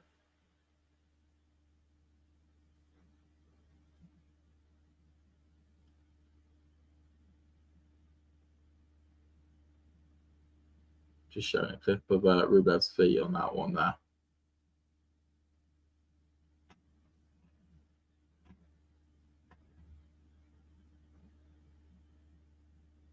Into position.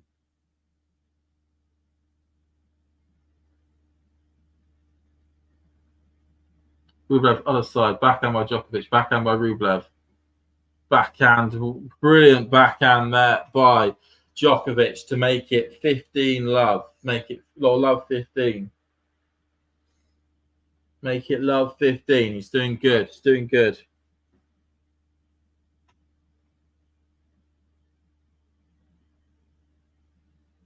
Rublev up the tee. Forehand by Djokovic. Backhand by Rublev. Forehand by Djokovic. Backhand by Rublev.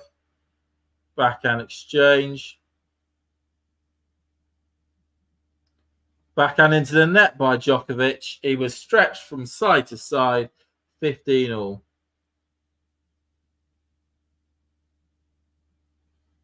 $15 all at the moment. And Jack is also now back in his. He's just broken back. Very tight game there. 4 games all.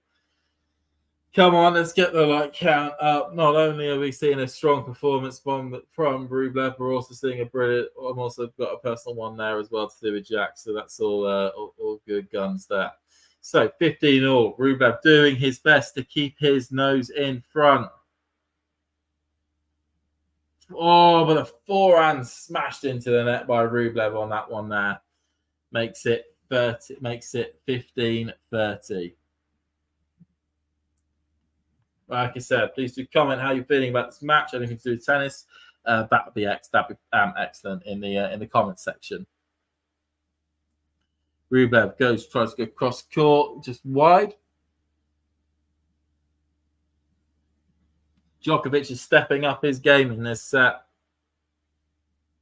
Backhand at the line by Rublev. Djokovic just about gets to it, but it hits the net, and it is 30-all. He swipes his racket in frustration. Swipes it in absolute frustration.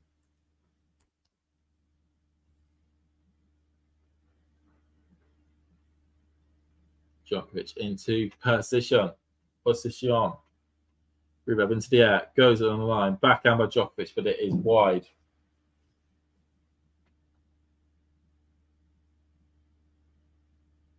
Goes at the tee. Backhand by Djokovic into the net. He kind of falters into that one. 40-30. I really feel sorry for Jane at the moment. These are not the quick service games we saw in the first set. That's no word of a lie. Rublev, a ball into the air, goes cross court, backhand by Djokovic, forehand by Rublev. Djokovic just about stretches that one, backhand, attempt cross court by Rublev, but it hits the net. No luck. No luck at all. Serious power on the Rublev serve at the moment.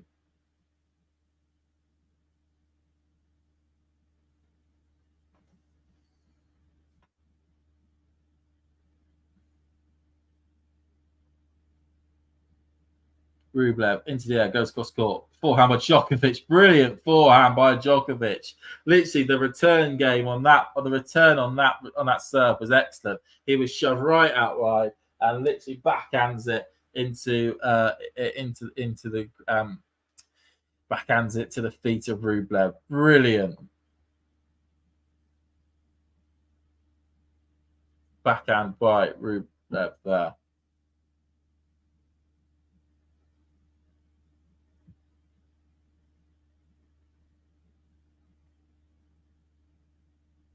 Backhand there. Forehand by Rublev. Forehand by Djokovic. Rublev comes to the net, goes cross court, and he's able to see it out and bring it back to deuce. He is determined not to get broken. Absolutely determined here.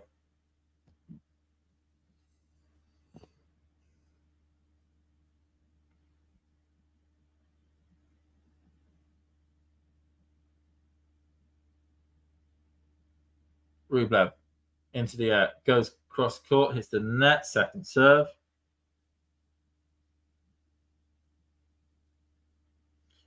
Into the air, goes the line, backhand by Rublev, backhand, forehand by Djokovic, forehand by Rublev, cross court, forehand by Djokovic, backhand by Djokovic. Trying to control everything. Backhand cross court. Geez, they're going from pillar to post. Up there, line by Rublev. Advantage.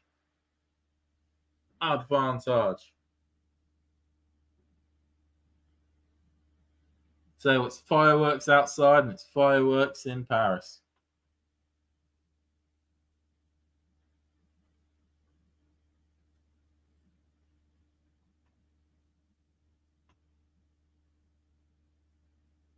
They are digging very deep, and we're only midway through the second set. Rublev goes on to see forehand by Djokovic, and it's long. Rublev gets to go sit down. He looks really thrilled at that ability to go get a sit down now. 4-3 to Rublev at the moment. He is holding on for dear life, it feels like. Absolutely holding on for dear life.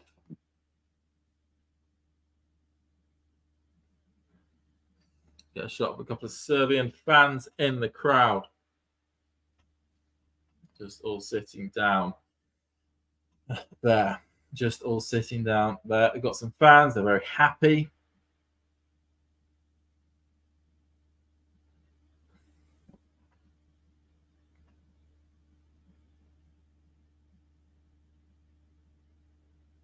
Got a question in the chat. Who has been the best player on the WTA Tour this year?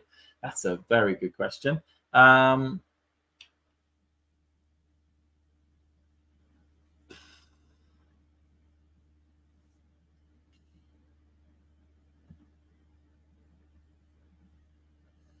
do I think has been the best player on the WTA Tour this year?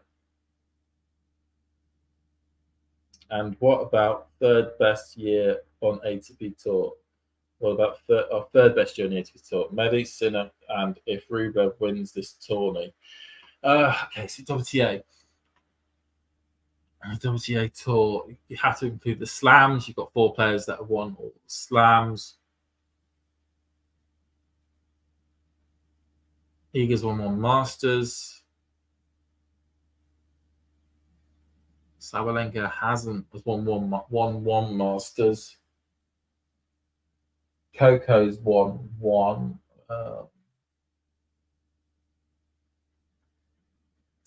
I'd have to say Arina Sabalenka, only because her consistency at the slams and the fact that she's done really well when it comes to a lot of the Masters events plays into her being consistent at the top level and winning at the top level throughout this year. I know she had a bit of a drop off after the US Open, but you can't argue against winning a Grand Slam, getting to the final of another, and then 2 semi-finals as well, and that's on all 4 different surfaces. So I would say Arina Sabalenka. If anyone else could put who they would want, who they think is the best, that'd be brilliant there. And what about third best year? Third best year, I would say I'd have to go Daniel Medvedev for the third best year on the tour. Only because he's won a multiple Masters, he's won a multiple 500 events. That run in February was pretty spectacular that he was able to do, and he was able to win a clay court Masters event, which is something in which even he thought was completely ridiculous. And he's played really good tennis up until this point. You know, he'll be a big threat in Turin, and it'd be interesting to see how well he does in Turin. But I would certainly say as the third best player, that would be who I would pick, or who I would go for. As it's 15 all at the moment. Backhand by Rublev, backhand by Djokovic, backhand by Rublev down the line, forehand by Djokovic. Oh, skied by Rublev there. So it's now 30-15. He is not a happy bunny.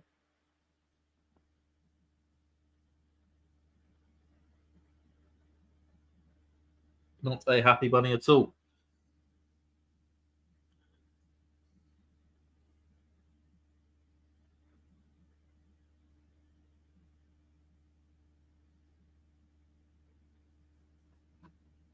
Djokovic into the air, goes on the tee, and it is just long. So going well there for him. Of course, we're at another danger point. If he gets broken here, Rublev will be coming out and serving for it. Goes on right wide, backhand by Rublev, and a brilliant back behind by Djokovic there to make it 40-15. 40-15.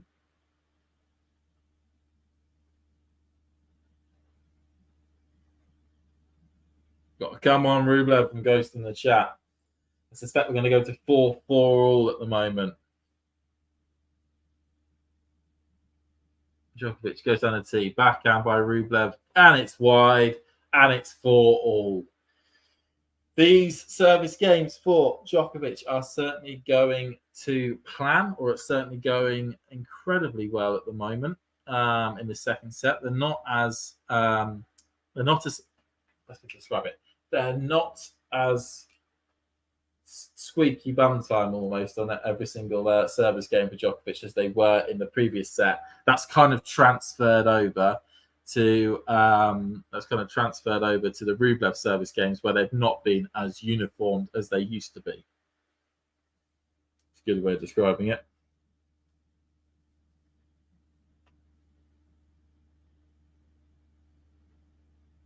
Rublev with the ball. Goes down the tee, forehand by Djokovic, backhand by Rublev, backhand by Djokovic up the line, backhand by Rublev, forehand by Djokovic, backhand by Rublev, and it's wide, so that's 15 all. 15 all.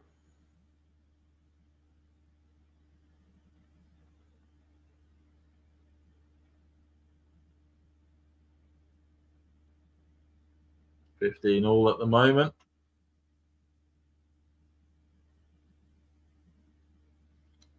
Rublev goes down the tee, backhand by Djokovic, forehand by Rublev, backhand by Djokovic. Slicing all the way here. Slice, backhand by Djokovic. Wide, though, of the service box. And as such, it is 30-15 to Rublev. 30-15 to Rublev.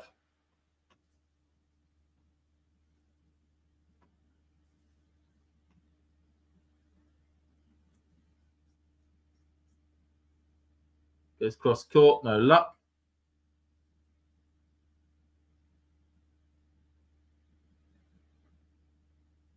Goes cross court again. Backhand by Djokovic. Nicely placed there. Oh, an attempted slice though by Rublev doesn't pay off.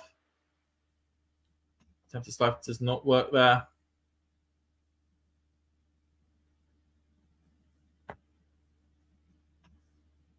$30 all at the moment. 30 all.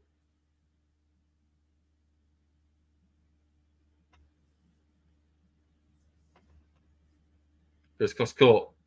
And it is unable to get anything proper onto that one for Djokovic.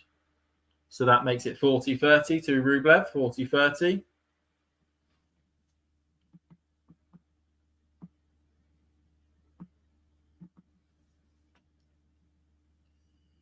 So 40-30 goes cross court. Djokovic just about to go reach to it. Down the line by Rublev and smashed as Djokovic just reached to it on the other side. And that means it's 5-4 to Rublev.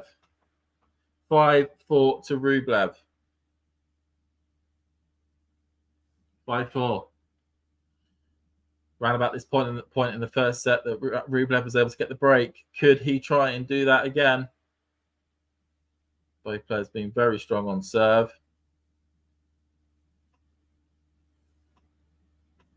Stringing from the bottle there.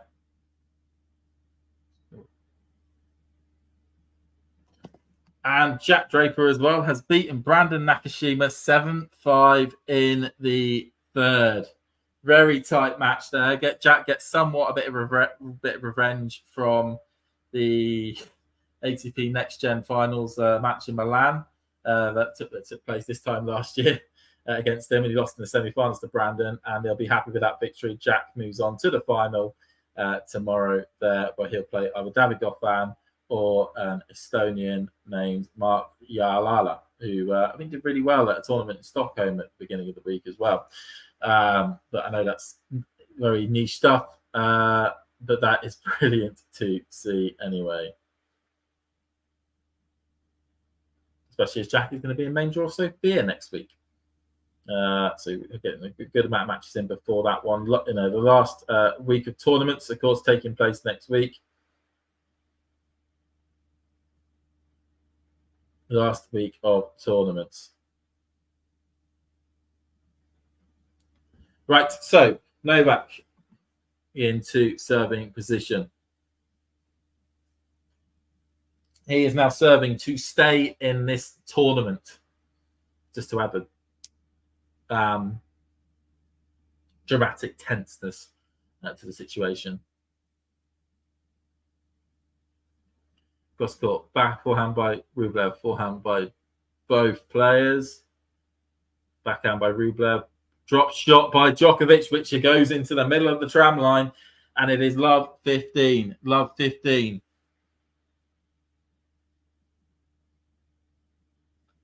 Love 15. 3 points away.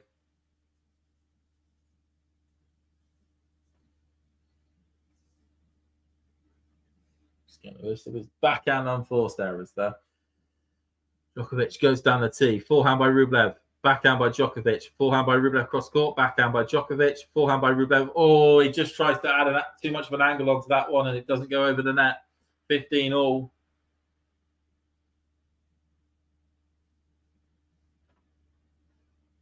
$15 all at the moment.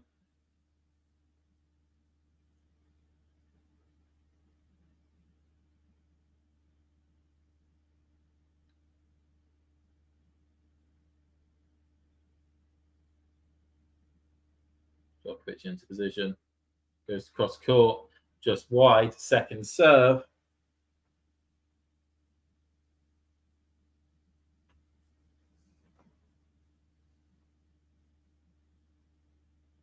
Second serve at the moment. Goes down the tee. Backhand by Rublev. Forehand by Djokovic. Forehand by Rublev. Forehand by Djokovic. Up the line by Rublev, but he just adds too much of an angle. He claims the bounce. He kicks the four. He thinks he got a dodgy bounce on the way. And it is 30-15 to Novak. Oh, I feel annoyed about that. He was in that point. He could have tried to put even more pressure on.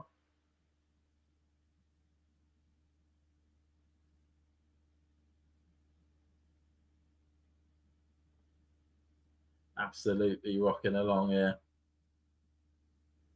Forehand by Djokovic, forehand by backhand by Rublev, forehand by Djokovic down the line. Cool as you like, as a cool customer. And it is done to get to 40-15.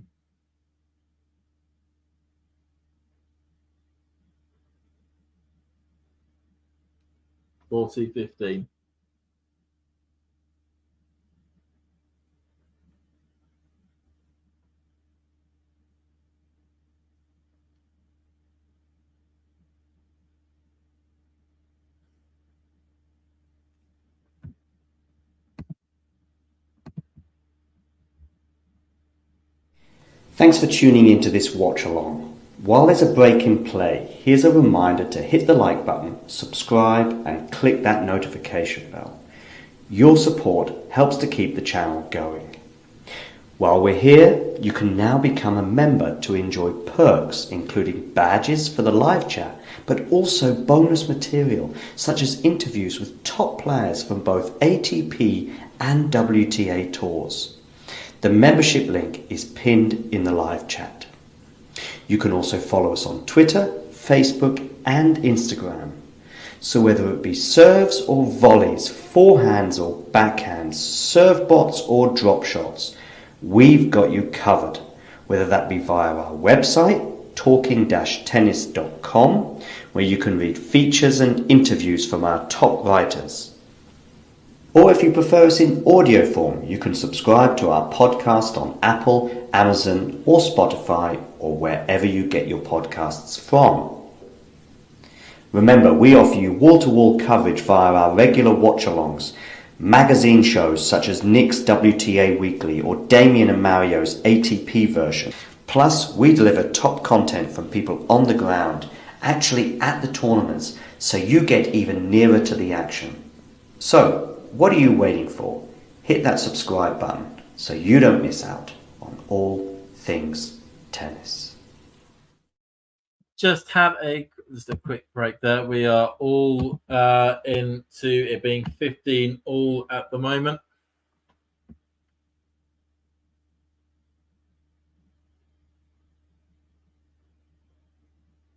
We've got Ghost saying and listening Anastasia's US Open poems. Sure, something can be done to sort of see if we can get more of an end of year one as well.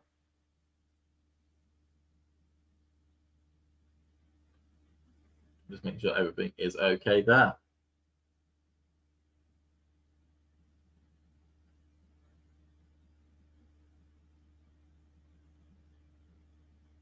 Oh, it's just out. I mean, just looking down the line there. Djokovic isn't not happy about that. As that was his ball that he ended up hitting down the line on a weakish one sort of there.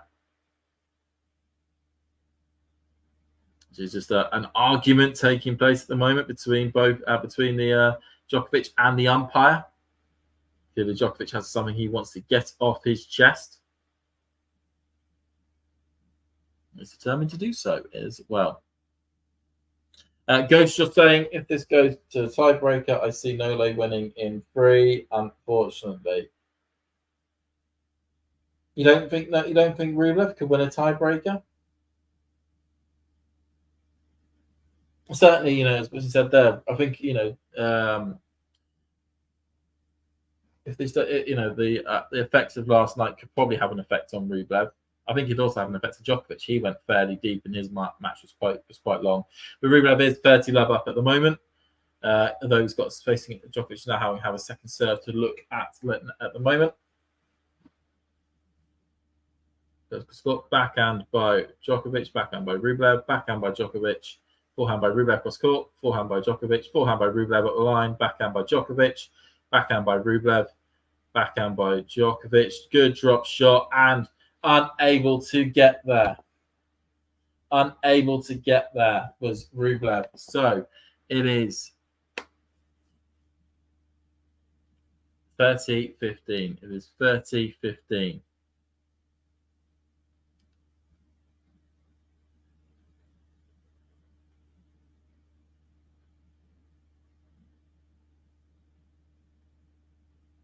Rublev goes cross court, backhand by Djokovic. Rublev hits it to the other side, and that makes it 40-15.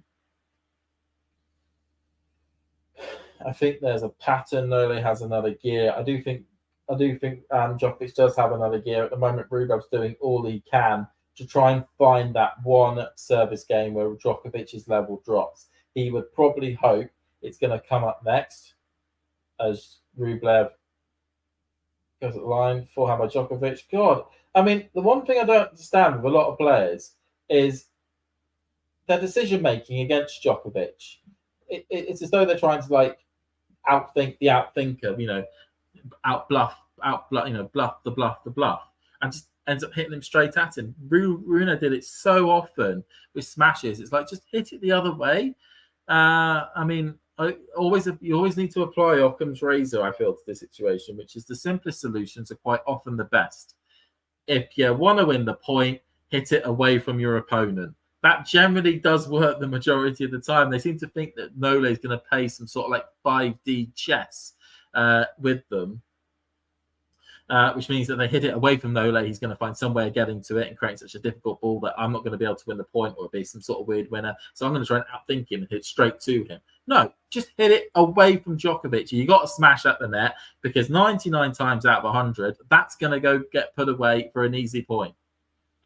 You don't need to. I know it's in these situations, it's very difficult, but you don't need to overthink it. And he's okay just being able to win the point. But there's a real point there when he hit it straight to Nole that Novak was just going to be able to go, right, that, you know, these are playing right into my hands, and away I send it. About me sounding West Country with that statement there.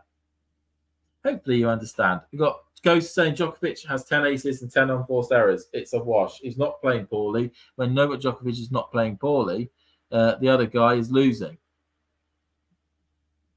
Well, I'm certainly saying, Ghost, in this set, Novak is not playing poorly.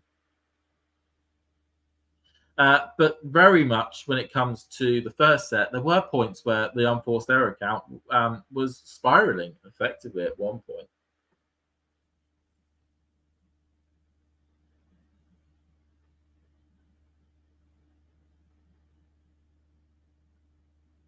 Go saying, sorry, all this is sorry, of course, because I want Rublev at college. Yeah, I mean, it would be really good to see Rublev pick up a second Masters title.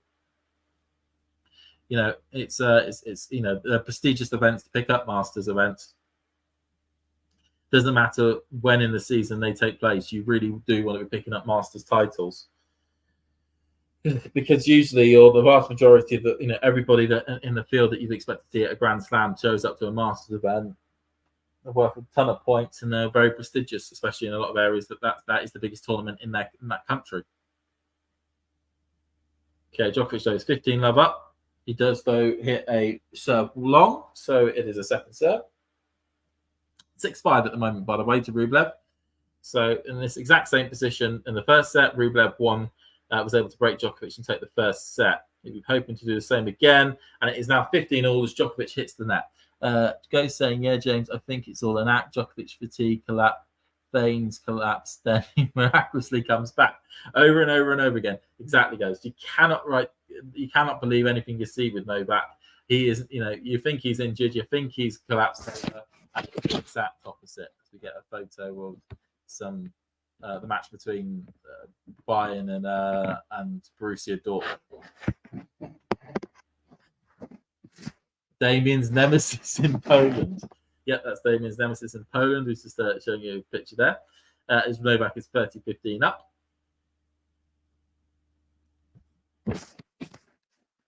Get the people we've got popping through there so you can all see.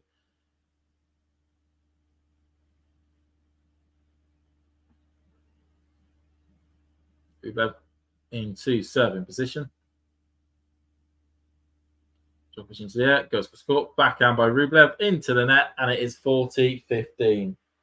What a waste of a second serve. What an absolute waste. I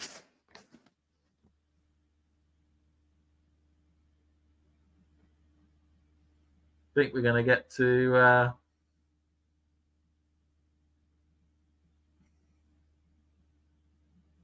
By the way, I saw from, as you can see with that barrier down below that little scorecard, number of subscribers, we went up by 5, it seems, since the last time that board went up in the course of this live stream. So if you haven't already, please do subscribe. We want to, of course, get that number up as high as humanly possible. So please do subscribe to the channel if you've not done so already. Remember to like the video, maybe share the videos, that'd be awesome as well. And all that good goings. As we are now going to a tiebreaker.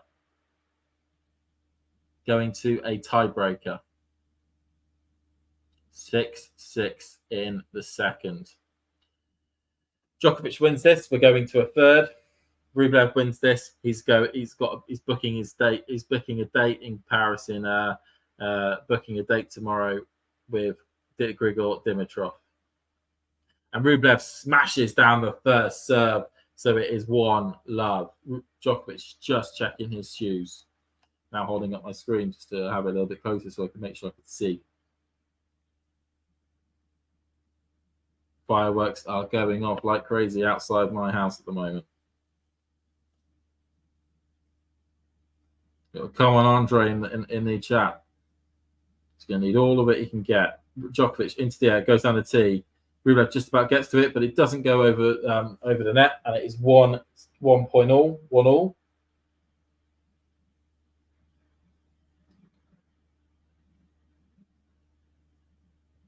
Bouncing the ball for Djokovic.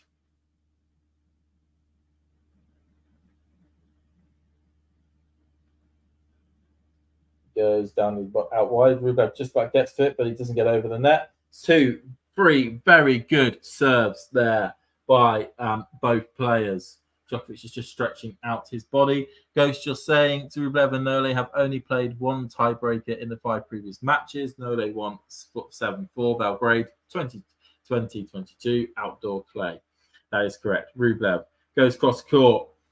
Oh, just wide there. I think that 97 posters is the number of titles he's won. I think he gets to 98. Whereas Nole goes out, hits a wide shot there. We are now at 2-2 at the moment. So we have 4 serves that have not been returned back. Start of this tiebreaker. Rublev with the ball goes cross court, forehand by Djokovic, and it is just in, and we're into a rally here. Backhand by both players at the moment. Oh, but backhand into the net by Rublev. Mini break goes to the Serbian. 3-2 up for Djokovic. Just too low there. Rublev was hitting that backhand. Trying to keep it too low to the net.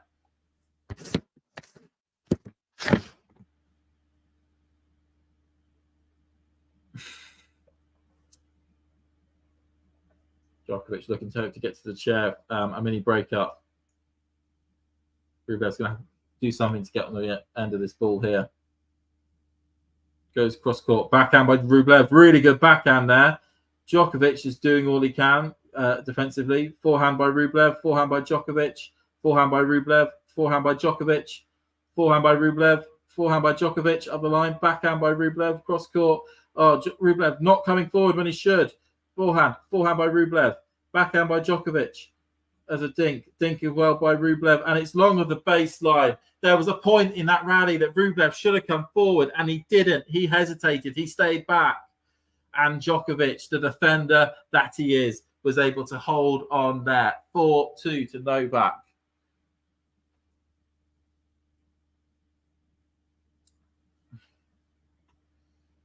Point there when there was a very short ball by Djokovic. Rublev didn't come forward. When Rublev didn't come forward, if he did, he could have seen off that point and had gone back to the chair. As such, that doesn't happen, and we move on.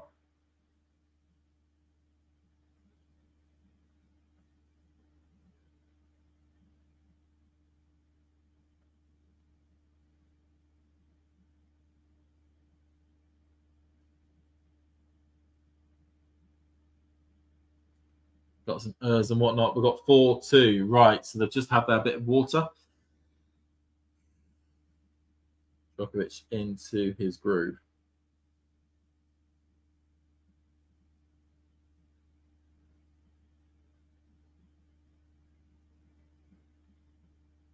Djokovic down the tee, backhand by Rublev, but it is wide. Just a really good serve there by Novak. 5-2. 5-2 to Djokovic.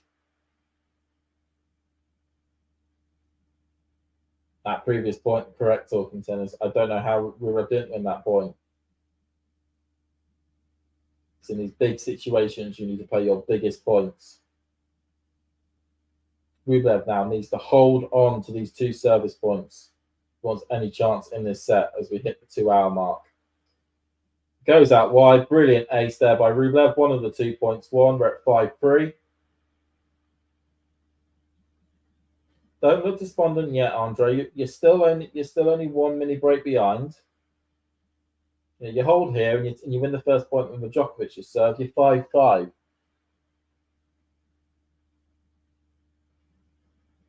Djokovic into position.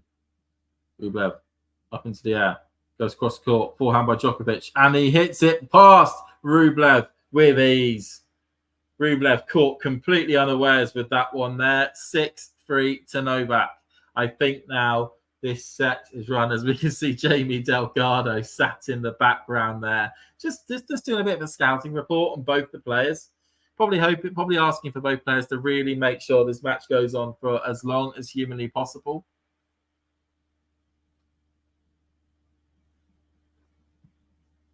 For his guy, Grigor.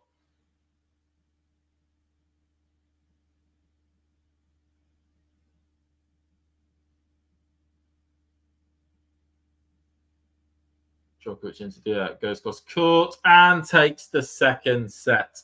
He takes the second set, and it is 1 game all now. 1 game all. An outstanding effort from Novak there. He's still having a go at the umpire for whatever reason.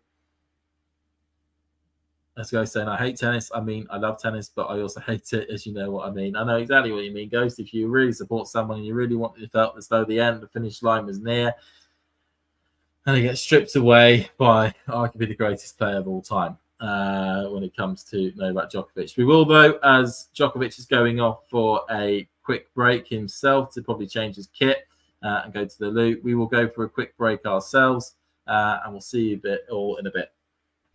Thanks for tuning into this watch along. While there's a break in play, here's a reminder to hit the like button, subscribe, and click that notification bell. Your support helps to keep the channel going. While we're here, you can now become a member to enjoy perks including badges for the live chat, but also bonus material such as interviews with top players from both ATP and WTA tours. The membership link is pinned in the live chat. You can also follow us on Twitter, Facebook and Instagram. So whether it be serves or volleys, forehands or backhands, serve bots or drop shots, we've got you covered. Whether that be via our website, talking-tennis.com, where you can read features and interviews from our top writers. Or if you prefer us in audio form, you can subscribe to our podcast on Apple, Amazon or Spotify or wherever you get your podcasts from. Remember, we offer you wall-to-wall coverage via our regular watch-alongs, magazine shows such as Nick's WTA Weekly or Damien and Mario's ATP version. Plus, we deliver top content from people on the ground, actually at the tournaments, so you get even nearer to the action. So, what are you waiting for? Hit that subscribe button so you don't miss out on all things tennis. There we go. We can see Rublev has come back to the court.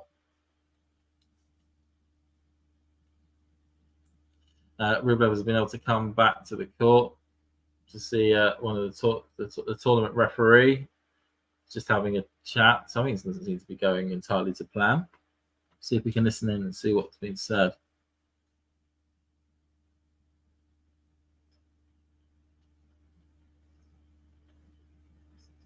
There is potentially a need to get a physio on the court for Djokovic, but they're going to have to wait for Djokovic to return to the court. I think he wants to see the physio in the changing room.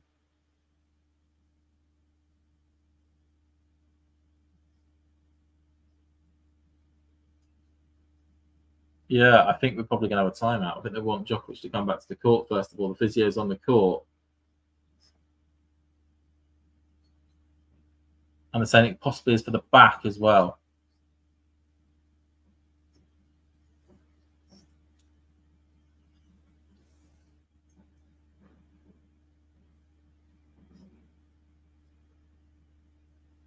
And the commentators are saying it probably isn't the worst thing in the world to get there. As we've got a thing of Joe Jury, well, the cat's enjoying the tennis and the tight calls. Yeah, so the cat is going. Trying to click on the screen to get the little ball as it goes through. It's pretty neat.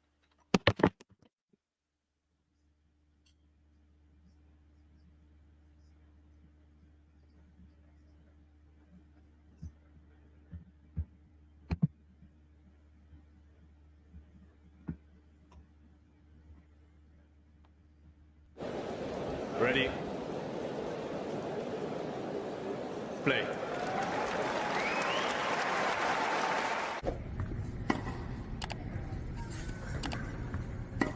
And now here I go slice.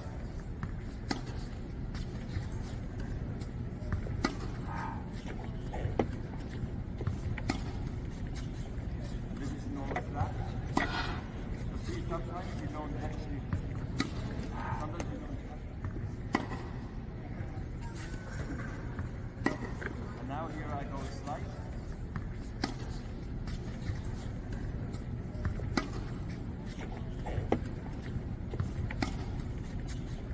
This is normal flat. You see sometimes you don't actually, sometimes you don't. And now here I go slice.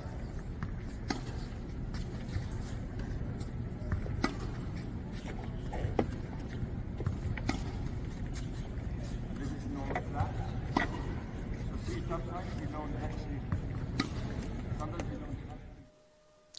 If you enjoyed this video, make sure you hit that like button. Don't forget to subscribe and click that notification bell so you don't miss out on all things tennis.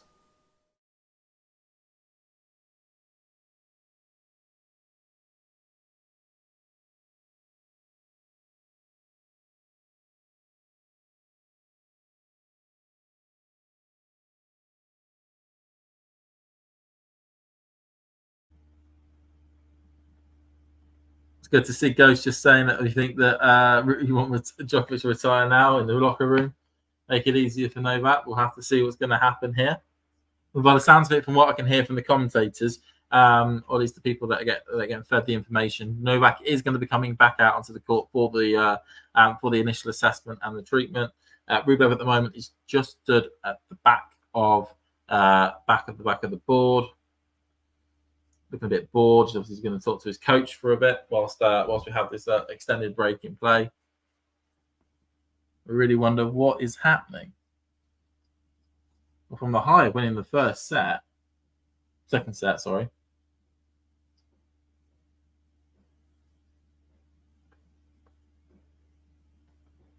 Yeah, we're just still waiting for Djokovic to come. In theory, he should be coming back out now, is what we've been told.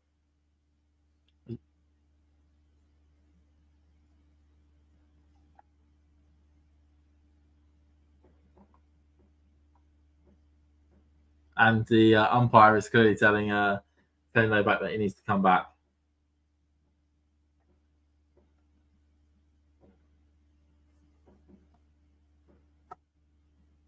It is all happening.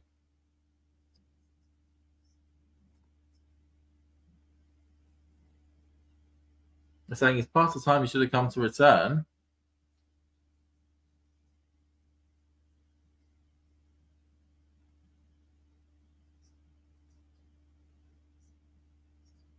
Okay, Djokovic is back with a new top on. Some mixed reception from the crowd is the best way to describe it.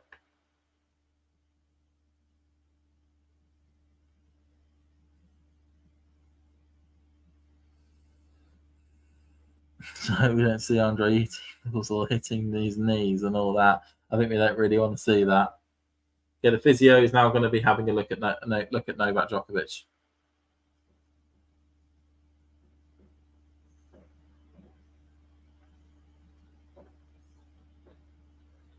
And I think they're going off court. Well, ain't this something?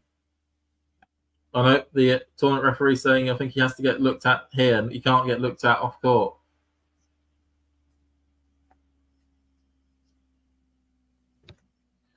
What we'll do is we'll go move back. If you can all hear me still, try and get my headphones on so I can hear this whilst we get this going on. Because Novak has hit the ground already. Get fireworks galore firing off. So it's been worked on at the moment. Okay, I'm connected to the things here.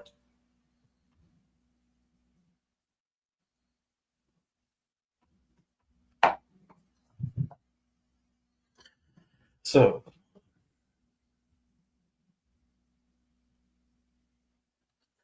yeah, so we just had the umpire announcing the official bit of the medical timeout taking place. Of course, a lot of fans will be wondering, is this starting time of court getting changed? And we can see that at certain parts of his body that he is stretching out and getting ready. And there are booing rings taking place all around the court. Booing all around the court as it currently stands.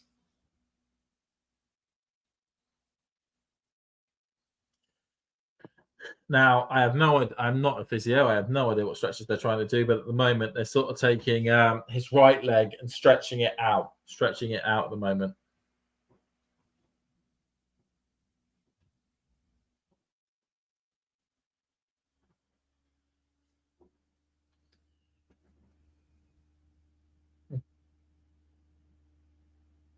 Just watching, so they now move to his back.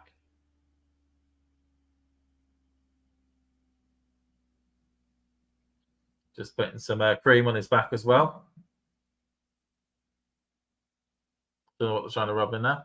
As we're getting talk about, Nadal was literally on a player council rules-based order. Yeah, it's over 10 minutes since the last point at the moment.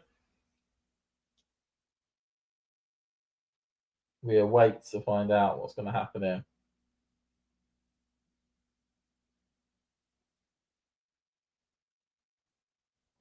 Rublev's talking about smiling.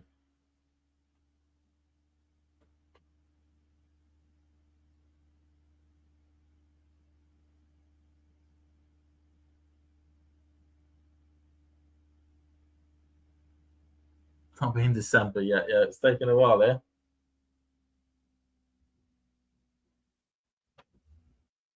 Yeah, Novak is just on the floor at the moment. Still.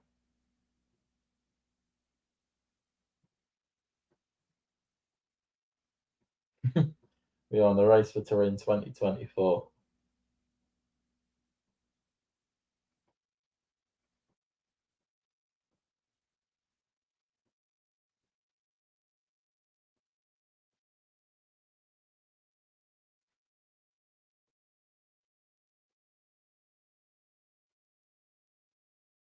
The Senators could end up hopefully trying to alleviate some of the issues that Djokovic was facing at the back end of the previous set. We did see that, right? He was stretching it point to point.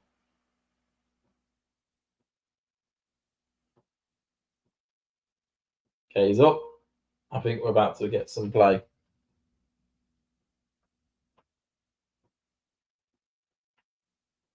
Yeah, I think we're about to get some play now.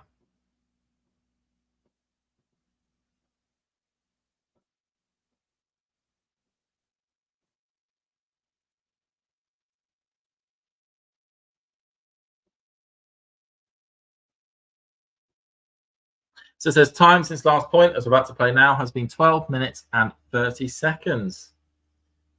And we've got some ringing of boos from the crowd. A bit more stretching from Novak. Will his body hold up? as we go into the third and deciding set.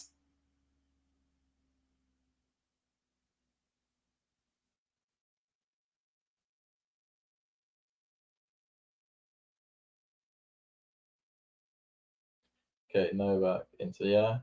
Goes down the tee. That seemed pretty okay to me. That serve seemed pretty okay to me.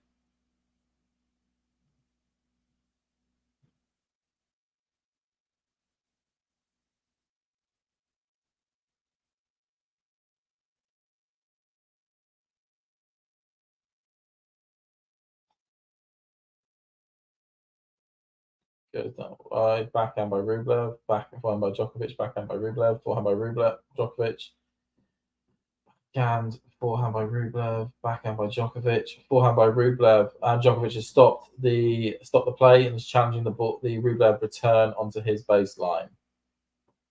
The umpire thinks that it was on the line, but we'll see what the Hawkeye says.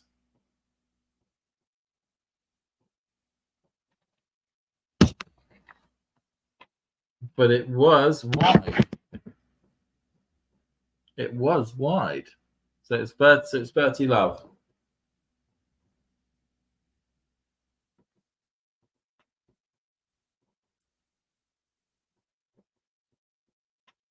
Down the tee, backhand by Rublev.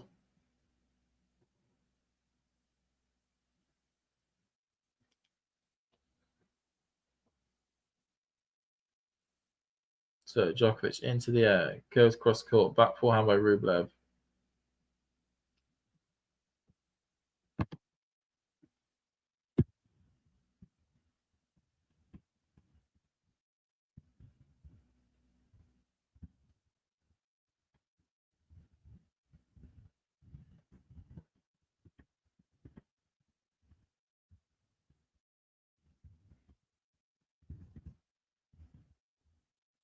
And his back looks absolutely fine. As he now gets to 1-love.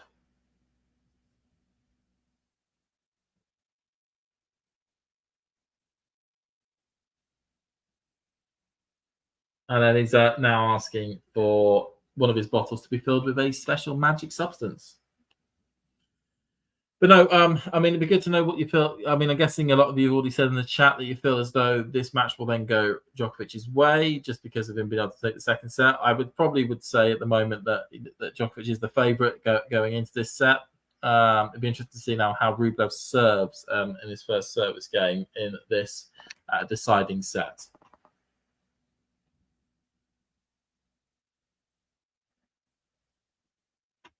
Rublev goes out wide, forehand by Djokovic cross court. Rublev unable to get properly anything onto that, and it is love 15.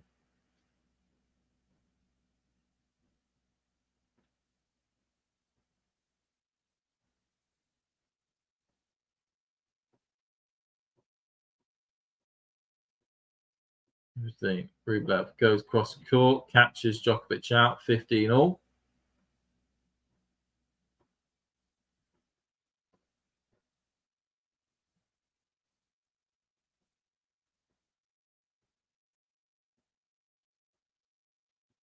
Up the line there by Rublev. A brilliant ace, 30-15.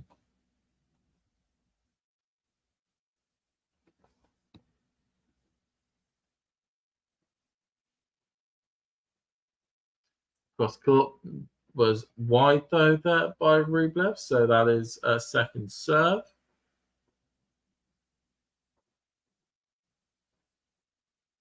Cross court backhand by Djokovic. It is into the baseline, into the tram lines though, and that makes it 40-15 to Rublev. So looking like a very strong start for Andrey. Some strong service points and able to get some mistakes out the Djokovic racket. Into the tram lines though on that serve.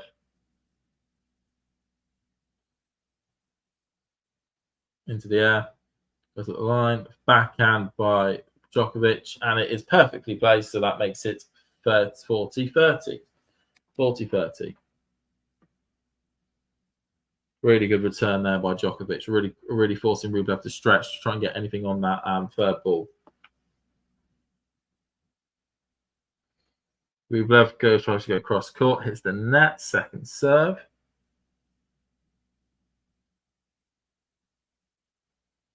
Rublev goes up wide, backhand by Djokovic, backhand by Rublev, backhand by Djokovic, forehand by Rublev, and it hits it behind Novak to make it 1-all. Make it 1-all.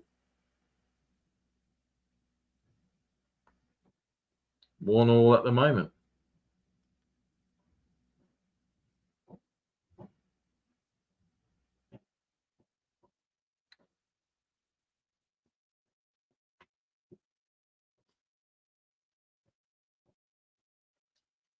So we're still, so nobody's budging an inch at the moment at these early stages. Djokovic down the tee, perfect ace, 15 love.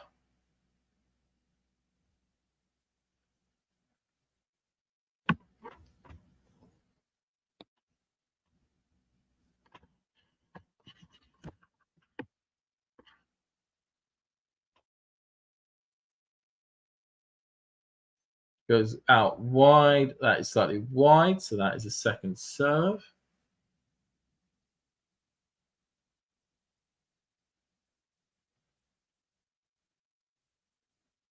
Down the tee, but that is long. So that's 15-all. That's the first, just said there, but that was 13 points in a row that Djokovic had won his serve up until that point. Rublev having no snifter whatsoever on the Djokovic racket at this in recent times. Djokovic goes down the tee, but it is slightly wide. Second serve.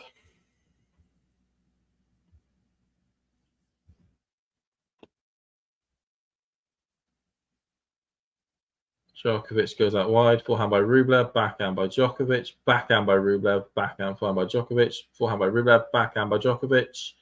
Forehand and adding angles, both of these two.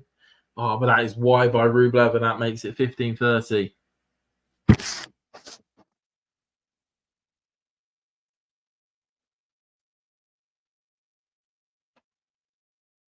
(30-15) at the moment.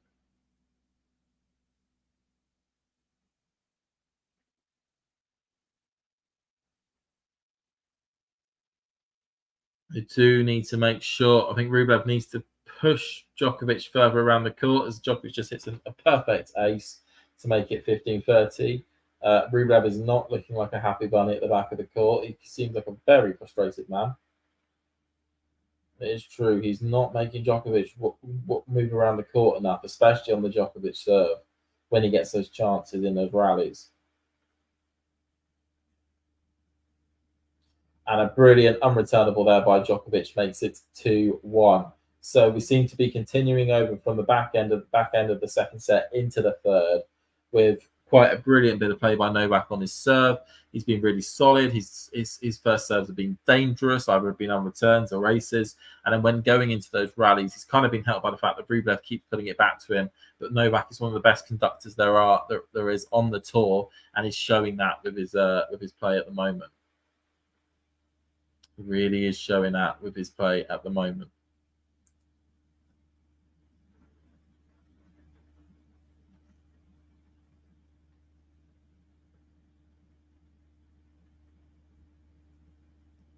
As we're just in a situation where we can see that both players are doing really well at the moment when it comes to holding on to their serve.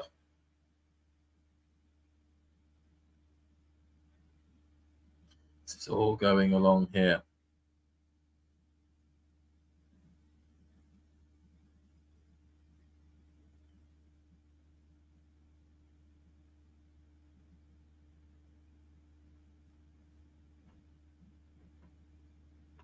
See everyone in the crowd.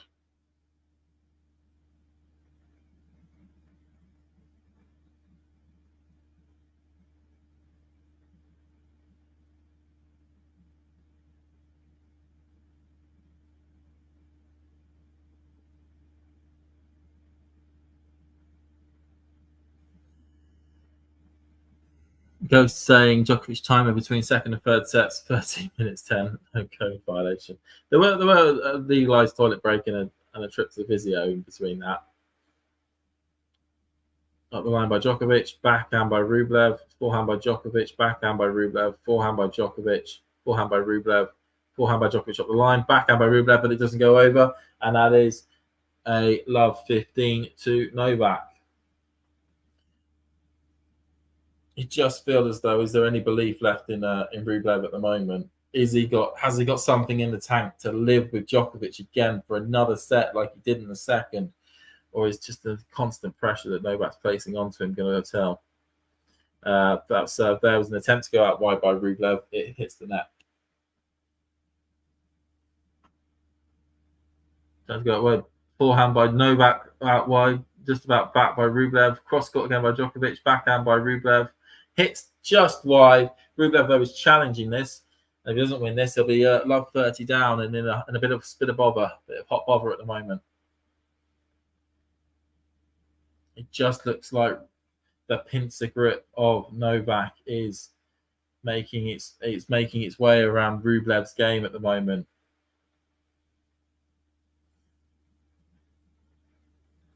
All options are cutting their way for him. Goes down the tee. It is wide. It is now a second serve. That backhand up the line by Djokovic, backhand by Rublev, brilliant backhand behind by Rublev. Brilliant bit of play that he needs to be hitting these wonder shots, especially on those sort of second serves. Especially on those second serves. Okay, tries to go wildly down the tee. That was miles away from the tee grade. Second serve here, chance for Novak to get some break points. Cross court, backhand by Novak, cross court, backhand by Rublev, forehand by Djokovic, forehand by Rublev, backhand by Djokovic, backhand by Rublev, backhand. They're all slicing at the moment. Backhand up the line by Djokovic, forehand by Rublev, backhand by Djokovic, backhand by Rublev, backhand by Djokovic, backhand by Rublev, backhand by Djokovic up the line. Rublev goes cross court and he hits it out, and it is 2 break points. It is 2 break points for Djokovic. 2 break points for Djokovic.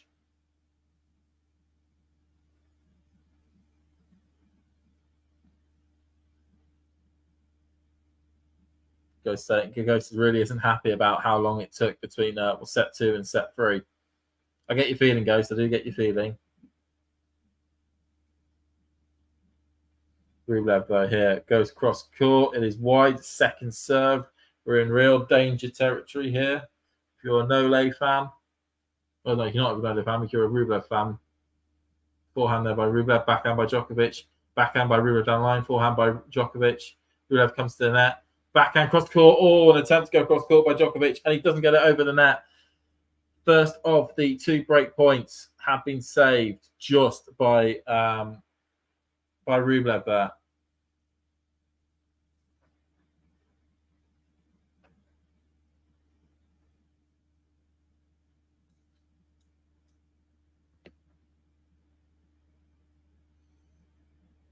Rublev tries to chuck it in the air. No luck.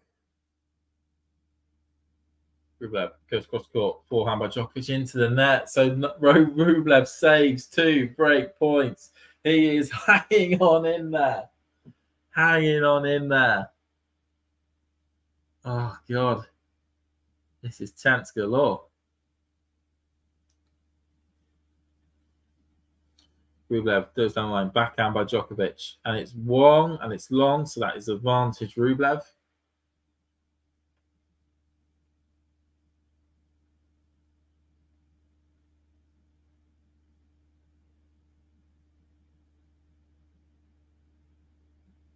Rublev goes down the tee, forehand by Djokovic, forehand by Rublev, backhand by Djokovic, backhand by Rublev, forehand cross court by Djokovic, forehand by Rublev, up the line by Djokovic, backhand cross court by Rublev, backhand by Djokovic, and it's long, and it is 2-2, 2-2. He is stuck on in there. He dug incredibly deep. He dug incredibly deep there. It could have been so easy just to have the level to have dropped, to have stayed dropped, and to have conceded over the early break to get to Novak here, but he didn't. Will this give him maybe a little bit of extra emphasis to really sort of go on, maybe try and really attack a Novak service game?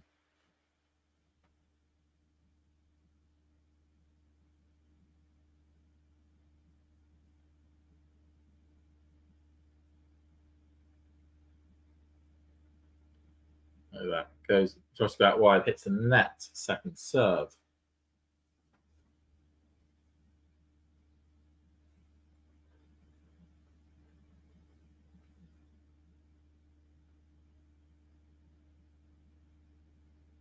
Bouncing of the ball.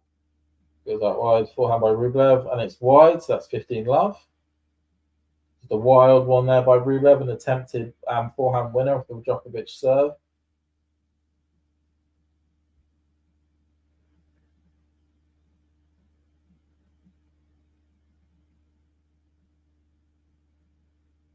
So he's still in a position here.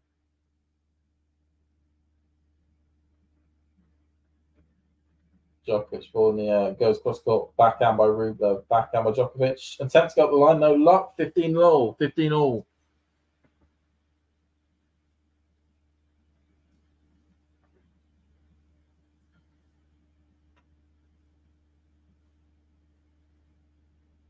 Goes in, oh Andrey. He's still in it, Ghost. He's still in it.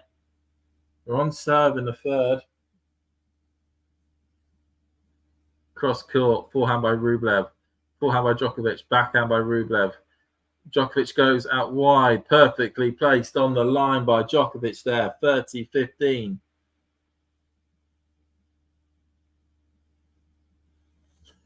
Just came forward and perfectly placed that onto the onto the tram line.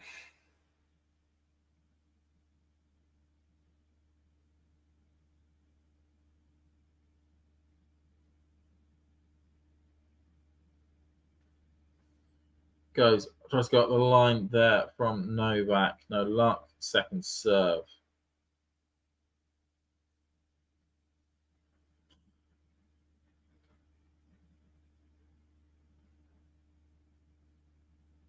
Goes cross court. Backhand by Rublev. Attempts to go. Oh, just hits the net. 40-15. It's a bit of a wasted second serve there.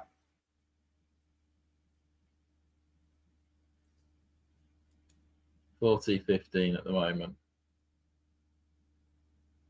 Who is going to get it? Someone's got to give. Someone's got to give. Someone's got to give.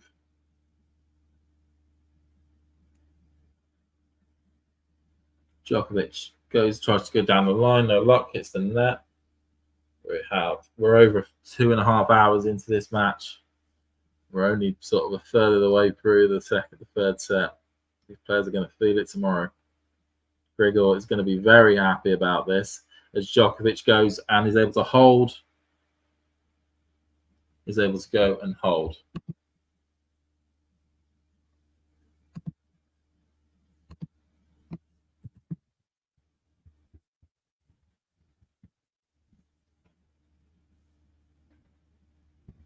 Yeah, so they're both sat down at the moment.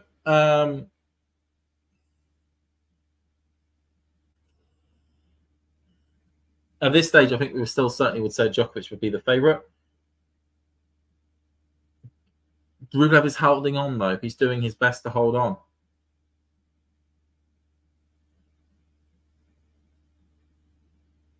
So that it's a nervous tension between both players. You've got a guy who's physically feeling it and a guy who's mentally probably feeling it. You know, which one's going to give at this stage.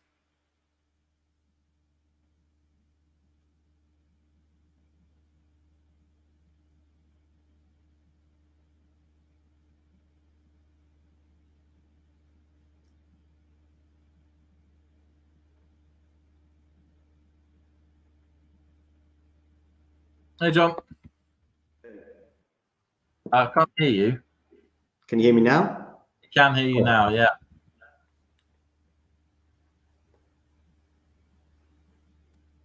Can you hear me now? Can you hear me? Yeah, I can hear you. Okay, cool. Tell me, what have I missed? I saw all the drama at the end of that second set, and I've seen Twitter on fire as a result. I remember the next game after that, where Djokovic basically won to love, barely looking in any threat or trouble at all. And then suddenly Rublev was quickly under threat on his serve. So the physical issues for Djokovic have disappeared, it would seem. Is that right? I mean, yeah, there probably is still physical injuries for Djokovic as Rublev just skies one wide on the first point there on his serve. There's certainly, I think, still physical injuries for Djokovic. There are points that he's stretching his body out, but he's one of the greatest magicians when it comes to disguising all those physical injuries that he seems to have, because he can be looking as though he's on he's one breath of wind away from needing a wheelchair, and then the next thing he's absolutely playing some of the greatest athletic shots mankind and womankind all sorts have ever seen. Yeah. But Rublev is doing well at the moment. It's just one of the next two. That's the thing is, I think that Rublev for 2 games was affected by it. Fingers crossed he's not now. But you could see how forlorn he was during the lengthy break, which I don't think I remember one being as long as 12.5 minutes before. What of course Novak did was he took a break and then got treated, whereas most people would get treated during that 5-minute off-court permitted break. So I think Novak basically managed to find a way to use both his 5 minutes of physio, the 3 minutes in the loo, and the 2 minutes getting changed, all together with travel time to and from the locker room. But Rublev has just held, which is good news for him. And like I say, I think we're sort of, if he can try and ignore any of the antics, because also I've been hearing some sort of tired grunts from Novak, which sort of you think that he's basically done. And you can easily get distracted by that down the other end of the court because you start to play accordingly, maybe even a bit more conservatively. And before you know it, he's hit a backhand winner past you. So, Ghosty, I've just come out the shower and I've got the slick back look. I was thinking more southern Spanish, slimy, someone in southern Spain, if you like, with the slick back hair. But I also quite buy the Wolf of Wall Street sort of extra idea as well. Anyway, we are now on going to be having a Djokovic. So my stream is a little bit behind yours. So I've got 3 games all right now, but I've got Djokovic preparing to serve, whereas you're probably already in the first point. We're in the first point at the moment, yeah.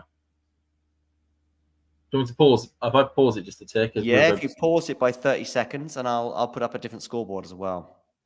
And I will play now. Hopefully now we should be on. Djokovic is about to serve.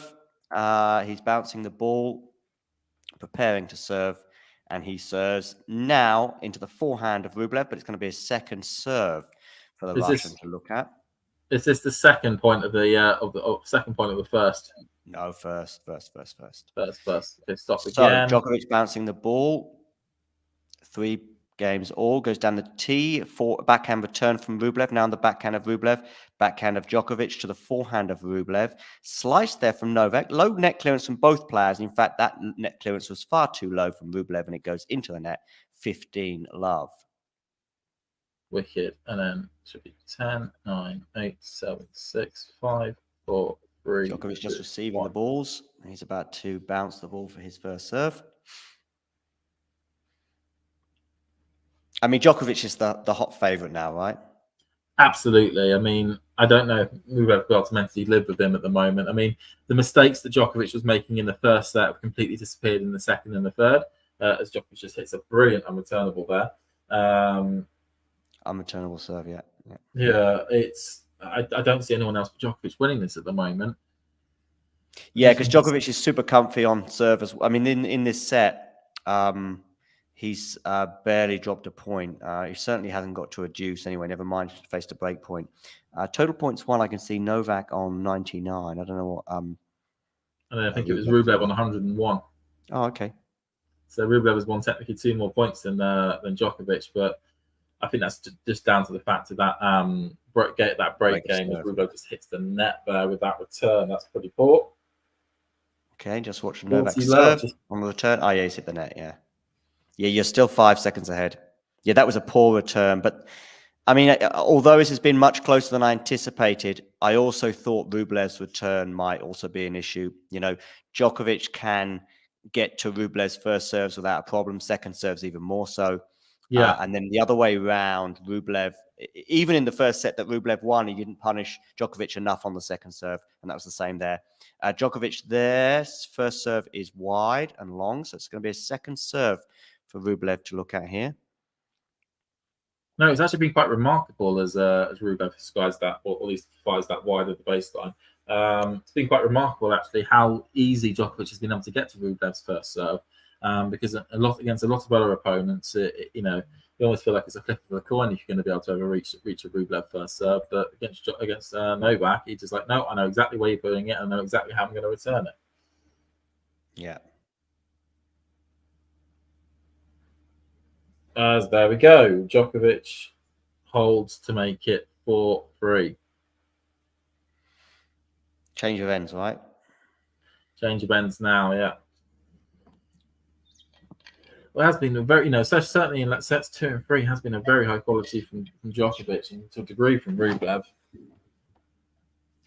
I mean, an under par Djokovic, Rublev has taken advantage of that, to be fair. So, and right now, it in theory, it should be 50-50, but a combination of momentum, both disrupted on Andrey's side, but also momentum from Novak from winning that tiebreak so comfortably, and then also holding serve as comfortably as he has.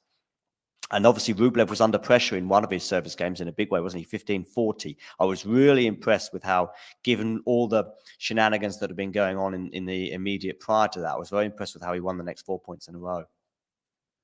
No, I agree. I mean, that was that was a huge moment. The pressure, the momentum, as you say, all those things came together. Where it would have been easy for a lot of players just to have stayed, to have gone, dropped that low level that he did, get into 15-40 and just stay there. But Rublev was able to really find something, really dig a little deeper to get out of that one. Yeah.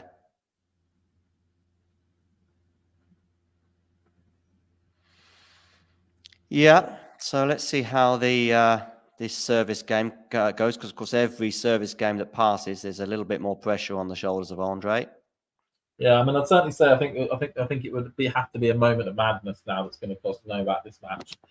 He is prone to some moments of madness. I mean, that match against Rune, he felt as though the game the way he ended up losing the second set was almost like a bit of a moment of madness.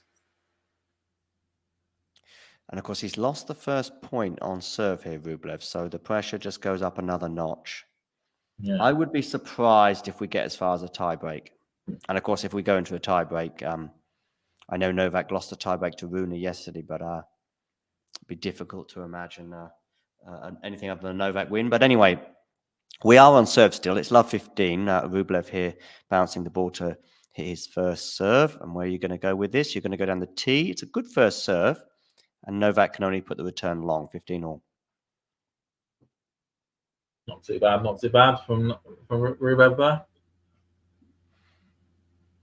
Just going to have to get a bunch of first serves in. Here goes the serve. Smashing smash. Yeah. Showing Novak how to do it, 30-15.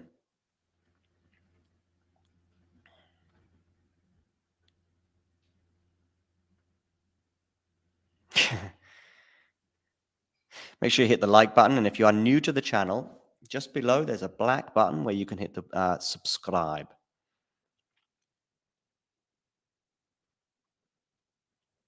Goes on. Oh, double fault. Mm-hmm. Oh. 30-all. A smiling Rublev. His first double fault of a match as well. Not a great time to bring it up. Yeah, 4 from Novak.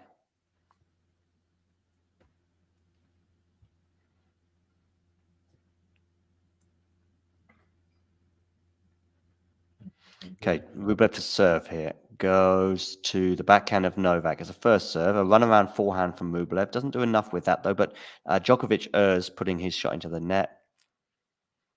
Djokovic is not happy about that. Just let Rublev off a bit there. Yeah, because he was very much in the rally there, because Rublev kind of let Novak off, but Novak didn't take advantage of it. And Rublev, that's a big hold. I mean, That's they're a all big big holes hold. now. They're all big holes, but obviously serving second. I'd love to know the stats on serving first and second in these sort of deciding sets, either 3 or 5 set matches, or even just sets in general. If it's even if it's 51-49, it will show that there is an advantage of serving first, which is generally what we consider to be the advantage. Because of course, if you're serving second, you're constantly playing catch up. You've also got those crucial games at 4-5 and 5-6 where you're serving to stay in the match, and the anxiety you feel as the server is always greater as the so-called favorite for each game than the returner. And of course, you've got to have a steady hand and a steady nerve when you're serving, more so than on return, at least on that first point. So I would love to, even if it's 51-49, that would suggest, yep, that's what we've always thought. If it's something like 50-50, or even the other way around, where the returner is actually, sorry, the person serving second actually has a slight advantage, that would just sort of put that one to bed, really. It might be one of those urban myths. It's almost, I'm guessing it depends on the, especially the advantage actually throughout the set as well. I mean, I imagine, I imagine at the start of the game, you're more vulnerable being the person that serves first, the first and the third game serving, because that's before you actually get a sit down. And in the first set, that's when you're trying to warm yourself up into the match. And then in sets 2 and 3, or even 4 and 5, that's when you have high momentum from the previous set. That then means that you're a bit lower at the start of the next set. But then, as you say, as you transition through the set, and it is very tight, and it's 4-3, 5-3, and it gets those situations, I would probably suspect that you'd much rather, players say they'd much rather be in that position where you're slightly in front, because then all you have to do is maybe break your opponent, and whereas if you're behind, you need to break and then hold, which is a completely different kettle of fish, especially in those big games. Rublev making Novak work on that point, so it's back to 15 all, having lost the first point. 4-4 at the moment, so we certainly are on the business end at the moment. Yeah.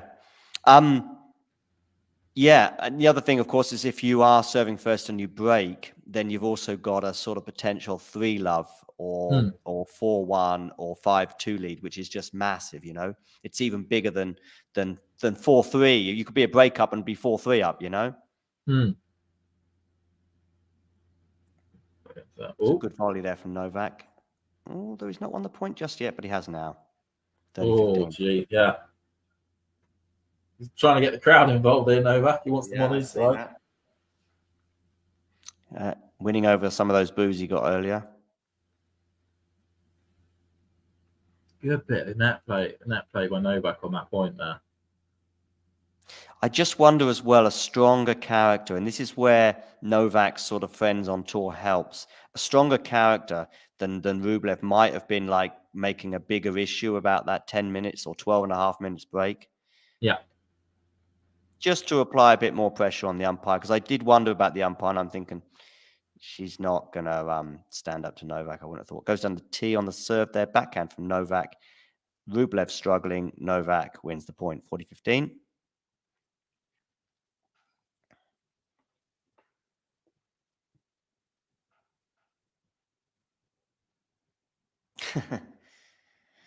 Yes, indeed, Ghosty. Although I fear even a Rublev win won't change the bleak universe, but you never know. It might be a shooting star at least. 2 hours 47 minutes on the clock as Novak goes into the net on his first serve. It's a little harder to predict the direction of serve, unlike when I was watching this Tsitsipas match. Double fault. There we go. I couldn't predict that one, for example. The 5th double fault of the match there from Novak. We're at 40-30. I'd say somebody who is going to be enjoying them absolutely duking it out like this, and that's going to be Grigor Dimitrov. Yeah, he'll want them to go as much as they can, and both players, for very different reasons, have had a hard week. Novak, of course, playing his 3rd 3-setter in a row. Andrey, of course, finishing his match late last night. Tell you what, with the over 2.5 hour match earlier on, and the now it's going to come up to probably a 3-hour match here. If you bought a ticket on centre court today, you would have got your money's worth. Yeah, true. Yeah, it was a good match earlier, and we're having an equally entertaining affair here. Novak still on the first serve here because the first one did clip the net. It'll start to get interesting if we get to deuce. Otherwise, it still feels a little comfy for Novak. It's a really good serve in the end from Novak, and it helps him win the point and therefore the game. So a 5-4 lead. Although Andrey seems to be upset with that, and is he challenging or not? I think he's gesturing. It was out. So why isn't he challenging? I guess it's now too late. We've got plenty. I don't think I've actually seen Andrey challenge this set yet, so he's got plenty of challenges left. But if it's on a serve, hang on a second. I don't understand how it's too late, because the serve comes in. He then says, "I think it's out." Oh, I see, because he hit the. Yeah. I see, because it was on the left. It was on a yesterday where what was it? The ball landed to his feet. He then hit one that went long, and then challenged the one that fell at his feet. Yeah. And then because nobody would as you say, it's quite hard to stand up to Novak if you're an umpire. They were, we'll allow the challenge, when normally they would have got, well, hang on a minute. No, but to be fair, I get that. Unfortunately, he has to say something. Yeah. Oh no! It was Bruno who did that. It was Bruno who did that, not Novak. Yeah, it was Bruno last night. Yeah. Yeah, I remember. Because I remember Novak absolutely losing it, but the umpire, like, hang on a minute, he hit an attacking shot. He saw it was going out and then challenged. Hola, Antonio. Tenemos 30 segundos para esperar because they are changing ends. I'll stick to English. 5-4. So Andrey needs to hold here. Yeah, 4-5. Stay in the tournament. I'll talk us through this game. You can sort of talk to me in between the points to share your thoughts on each exchange. 4-5. Rublev to serve. The umpire there just gesticulating to the crowd to calm down a little bit. Goes down the tee. Is that an ace? I think it's been challenged. It is being challenged. I don't get it on a hard court why players like to run up to try and circle a mark. Like, it's not a clay court. This will be ironic if it succeeds. Yeah, it is a successful challenge. We see. It is. The irony. Backhand return there from Novak is meaty. Slice from Novak. Forehand run around here from Andrey. Backhand to backhand right now. Forehand from Andrey is decent, but what a backhand down the line there from Novak Djokovic. Love 15, 3 points away from winning this match and booking his place in the final tomorrow, where Grigor Dimitrov awaits. Novak just turning it up there, making sure all the balls were solid as anything.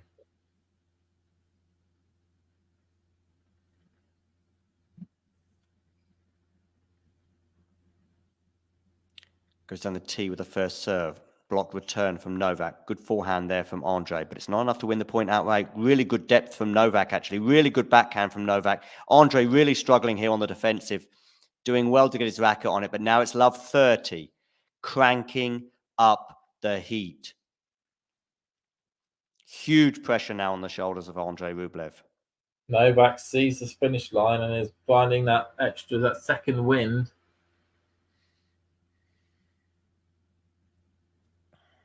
God, this is a good level from Novak at the moment. He just can't do it as possible. Good first serve there from Andrey, though. That must have been close to the line. 15-30. It's going to take that from Andrey to be able to keep up here. Mm-hmm.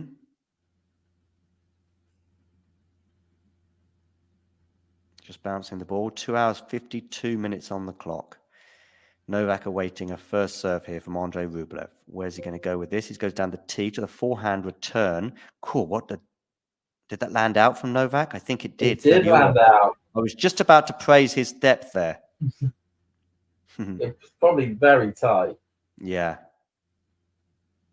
30 all, but still a bit more work for Andrey to do. I see the French lady, the super fan of Novak there in the crowd. 2 hours, 53 minutes on the clock, just come up to 8:05 local time. Rublev here serving into the net. So a second serve. Is it going to be game point or match point? incoming. Here we go. Second serve from Andrey Rublev. How's your nerve? Good, not bad second serve, but what a return from Novak. Wow, he must have skipped the line there, Andrey, as they exchange forehands. Andrey keeping it deep. Now that's a bit shorter. Can Novak take advantage? Not yet, he can't. They're on the backhands. Novak again turning up the heat. Backhand from Andrey, change of direction there. Forehand Andrey. Andrey now trying to match it and picking up the pace as well. Novak keeling over, 40-30. Each player there just cranking up the pressure a little bit more with some of those shots. Nice change of direction from Andrey. And then ultimately just pushing Novak a little bit too much. 16 Tell you or what, 18 shots. if this is like a teaser for Turin, I mean, this is going to be brilliant. Yeah, right. Is that an ace? It That is is. an ace. I think. And that's 5-5. He's still in it. Yeah, love 30. Reminiscent of the 15-40 game earlier on, but of course, so much more pressure because of how close we are to the finish line. Over to you, Novak. Here's over to you, Novak. Last service game for Novak. If Andrey wants to do anything here, he's gonna have to break him.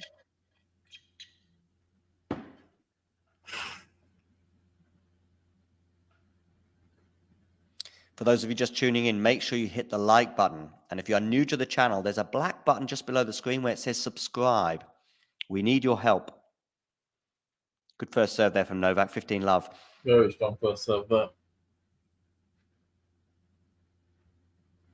yeah, it could be a case particularly for Andrey. I mean, Novak last year did what was described by Craig O'Shaughnessy as a hybrid first serve in Turin. In other words, he just took a shade off the first serve to get a far higher percentage to help him win that title, according to his former team member Craig. An ace there from Novak, and it's 30 love. And yes, if this does come down to just sort of holding serve, holding nerve, big serves, good second serves as well, you'd favour Novak. 17 aces off the racket of Novak. That's pretty good over a 3-set match. Okay, forehand return from Ruby is into the net. And like I say, that serve return dynamic. Very quick service game. Mm-hmm. That serve return dynamic there certainly favouring Novak.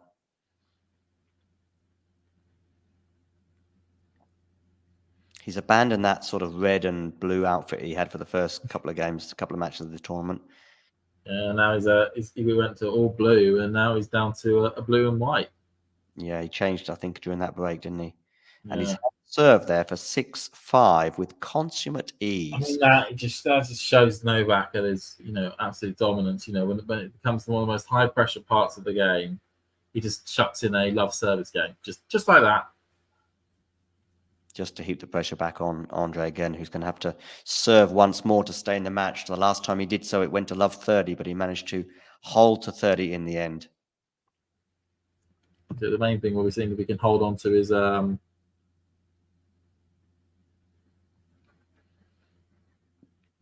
so the head-to-head, of course, between these two is 4-1.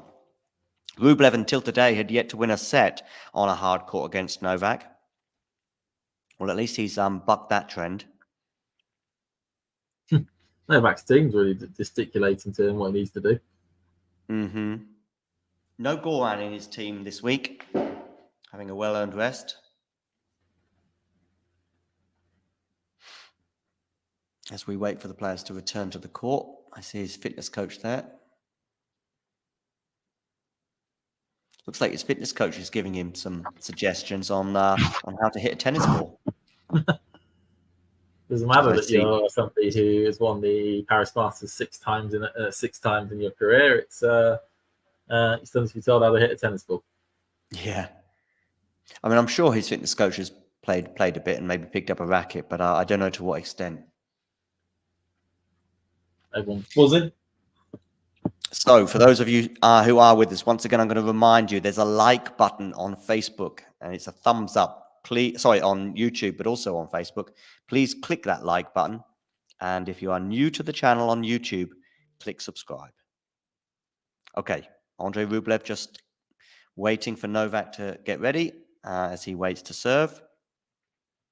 Goes down the tee. Novak does incredibly to get his racket on that. That can really be dispiriting. Now very much in the rally now. Run around forehand here for Andrey. It's a good one, but again, Novak good on the defense. Still more good defending from Novak. And the more he defends like that, the more dispiriting for your opponent it can become. And Andrey does blink first with that forehand in the tram line. Just held on there. Novak really pushed Rublev throughout that point. Just kept in it. In it. And like I say, the more your opponent, irrespective of who it is, but of course even more so if it's Novak Djokovic, the more he keeps getting his racket on those and asking you the question, and you keep sort of trying to push and push and push, you're sort of taking a few more risks as well each time, hoping that the point's ending. And when it doesn't end, it can be really dispiriting. Really, really tame second serve there from Rublev. Surely Novak is going to punish him in this point. Forehand Novak to the forehand of Andrey. Novak still in charge of the point, but Andrey fighting with all his might. And now it's Andrey again who errs going into the tram line. And again, he's at love 30 on his serve.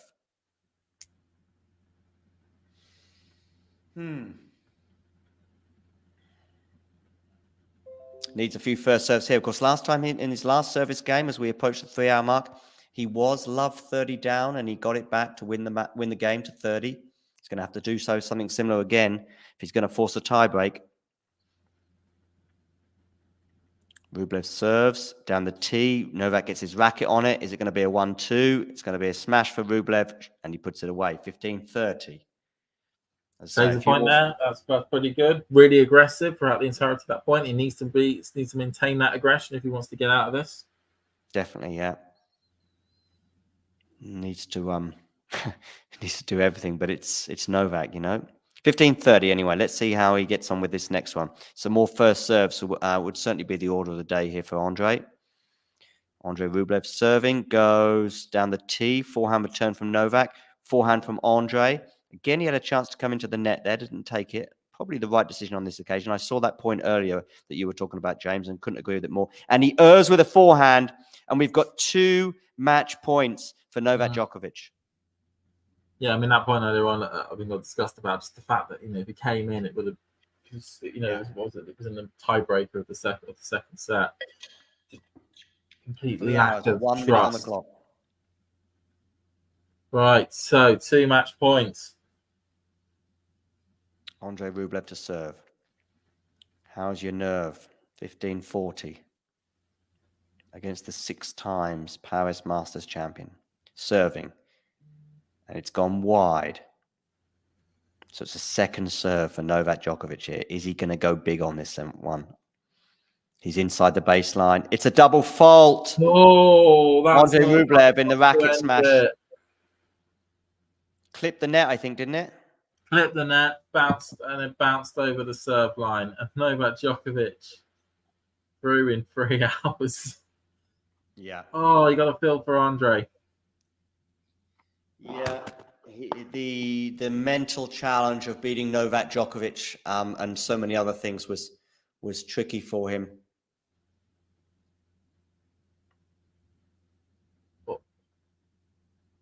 Novak waits for him at the net. Yeah. So job done as far as Novak is concerned. He's into the final again. Cups his hand to his ear. That's 3 finals in 3 years in Paris. He's certainly the king of the indoor, king of the Paris indoors. Yeah, he was a breakup in the 3rd set last year as well. A lot of people forget that because there was so many other things that happened in that match, including an epic last game in Paris, Bercy in the final. Andrey waving to the crowd. Jane, I'm sure, will be. Yeah, I can see her in the live chat right now. The tears and all the rest of it.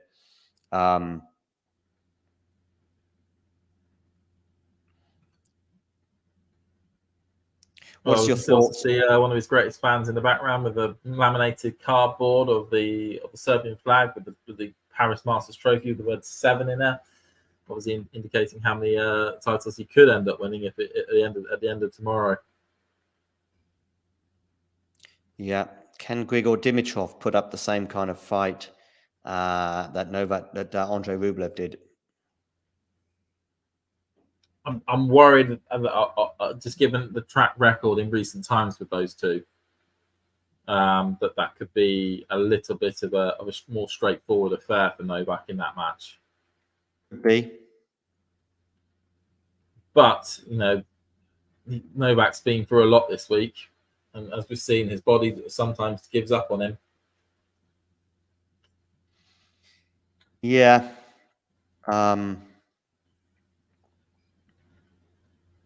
Just a tweet here from Ben Rothenberg. He's doing his best to try and get back in the good books of Novak Djokovic.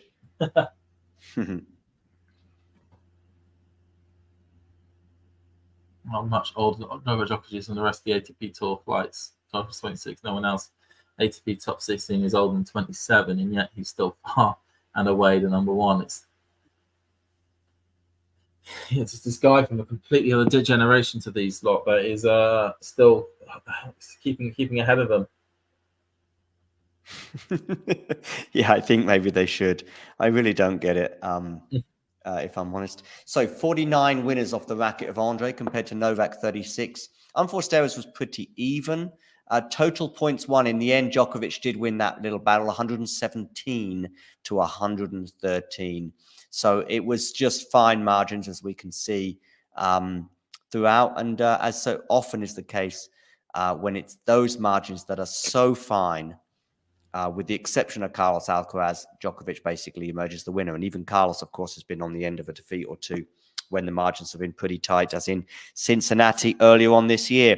It was an excellent encounter. I felt as though Andrey had to win the first set. He did.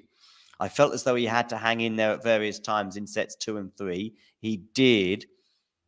And he still couldn't quite get over the line. A lot will be spoken about the 12.5-minute break at the end of the second set when Novak appeared to be struggling with an injury. But in the end, I would generally say I think it probably actually helped Andrey just as much as it helped Novak, that 12.5 minutes.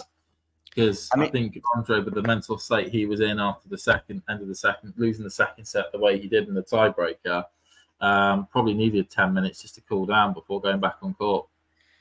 Yeah, I don't know about the beginning of that third set. I thought that Novak came out firing bombs and felt fully recharged and refreshed and re-energized. I also felt as though Andrey, for the first couple of games, did take a little bit of time to settle. Of course, by the time they're midway through the third set, that's long gone from the memory, and there's so many other things to consider and worry about. And perhaps as well, the scoreboard pressure at 4-5, we saw love 30 with scoreboard pressure again at 5-6, where you're just going out there to serve to stay in the match and hopefully force a tie break. But also your belief, even then at 5-6, you're thinking, boy, even if I do miraculously hold serve here, especially from 15-40 down, I've then got to somehow beat Novak Djokovic in a tiebreak. And I know Holger Rune did it yesterday, but very few players have done it who aren't named Carlos Alcaraz this year. So I'm just looking at the obviously the Djokovic Dimitrov final now, but I'm just looking at their routes to the final, at least from the quarterfinals onwards. Djokovic, as I said earlier, has been coming through some epic encounters, all involved three setters. All of them had an element of doubt at various points. I think he lost the first set, didn't he, to Griekspoor, and he lost the second set last night to Holger Rune. So I'm just going to show this here. So that was his sort of quarterfinal onwards route. Dimitrov, 3 sets over Hurkacz, 3 sets over Tsitsipas. Slightly different manner. It didn't feel as though physically he was pushed so much. But there is one thing about Dimitrov. He's got some strapping on his hamstring. So that is something. Although because of the way he sort of glides around, rather than, it's not like a Rafa or a Novak or even a Carlos who's at full neck speed half the time as they're chasing balls down and hitting the ball heather for leather, especially with his slice. It doesn't feel as though it could or should impede him any more than others. Novak's just on court right now. Cool. Having a little bit more time and space to hit the ball because Rublev was. I've got to shoot now, John. But Go. See you. That's okay. Thank you, James, for your efforts. He was playing on an extremely high level, and I knew that he possesses a great quality, but today he played off the charts, honestly. I don't think I've ever faced Rublev this good. Can we all hear this okay? You know, I was struggling again with my fitness a little bit at the beginning, but kind of went through it. And it was crucial, obviously, to win the second set. The tie break, I served very well, found great serves, and that helped. You know, in the third set, I thought I was always there in his service games, having chances. You know, he came up with some big serves. Do we hear this all right? Double fault, you know, unfortunate for ending for him, but you know, I think I deserved it considering the amount of effort and fight I put in, especially in the third. You're going for your 7th Paris Masters title tomorrow. If you look back at this week and the physical challenges that you had to overcome, what are you most proud of? Exactly that. You know, just going through a quite difficult stomach virus, and you know that really made me feel terrible last 3 days. But somehow managing to find strength, find energy under adrenaline rush, obviously, of playing a match and not giving up, fighting and believing that I can come back, and which happened again, and hopefully it can happen tomorrow. Novak, thank you. Okay, so there we go. Novak's words. They're obviously very pleased with his efforts, considering the physical issues he's had throughout the week. We've seen him keeled over. We've seen him struggling at various points, particularly in the quarterfinal and semi-finals onwards, and we saw it today as well. So against Greek-born, against Rune, and now against Rublev, three tough three-setters that he's been on the winning end of those with the fine margins, as we suggested. Anastasia, nice to see you on board as well. Anastasia, do hit the like button. I don't know if we're going to match your totals with Nick from the last couple of days, and also Miles previous to that, where you've regularly been getting to a quarter of a century. Quarter of a century sounds pretty impressive, doesn't it? I don't know if you can join Miles tonight. Miles is going to be doing both the WTA semi-finals. First up, Coco Gauff against Jessica Pegula, followed by Arina Sabalenka against Iga Swiatek. Both of those matches will be on Talking Tennis, so make sure you stick with us throughout. Make sure you hit the like button, make sure you subscribe and click the notification bell. And Anastasia, if you can join Miles for one or both of those, that would be cool. But also understand if you can't, we all have lives to lead, even with non-stop tennis happening. Let me know in the live chat some of your final thoughts on this Andrey Rublev Novak Djokovic match, and also let me know in the live chat your thoughts on tomorrow, whether you think Grigor Dimitrov has a chance with that 11-1 record that he had against Rublev. What was the difference today? I think I probably do disagree with James slightly on his thoughts, in that maybe Rublev could benefit from that break at the end of the second set. I just think it was the mental side of it. I think when you're the player that has that sort of break at the end of a set, even if you've just won the tiebreak, as Novak did, and you get refreshed and you get recharged, and we saw how Novak came out the blocks at the beginning of the deciding set, where he's just serving bombs that Andrey couldn't deal with. And then he's putting Andrey under constant pressure on his serve throughout that third set. It just felt as though the mental toll on Andrey was too much to take. And he did finally reach breaking point after double faulting on match point, and then finally smashing his racket, as only Andrey can. Regarding to tomorrow's match with Dimitrov, it'll be a very different match. I would love it if it gets tight. I would love to see the best slicing day of Dimitrov's career. I think he's going to have to serve well. That kind of goes without saying. He's not someone like an Andrey or a Rune who's going to make it as physical, though, as for example, Rublev or Rune have done. He's not someone who's going to engage a lot from the back of the court in the same manner. But we'll see. Maybe his guile can push Novak to a different kind of limit. But Novak Djokovic, surely the hot favorite to win his 7th ATP Paris Bercy Masters title tomorrow. I know Tom is going to be bringing us that match. We've got both of the WTA semi-finals to come later on as well. So make sure you like, make sure you subscribe.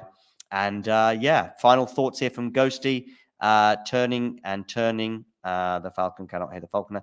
Things fall apart, the center cannot hold. I'm guessing this is something from a book that I'm not familiar with, or even a poem, Ghosty, that I haven't read.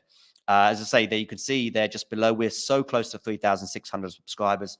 Let's go full speed ahead. See if we can get to 4,000 by the end of November and maybe even 5,000 before the end of the year. Anyway, all of you, big thanks for joining us today, and you know the drill. If you enjoyed this video, make sure you hit that like button.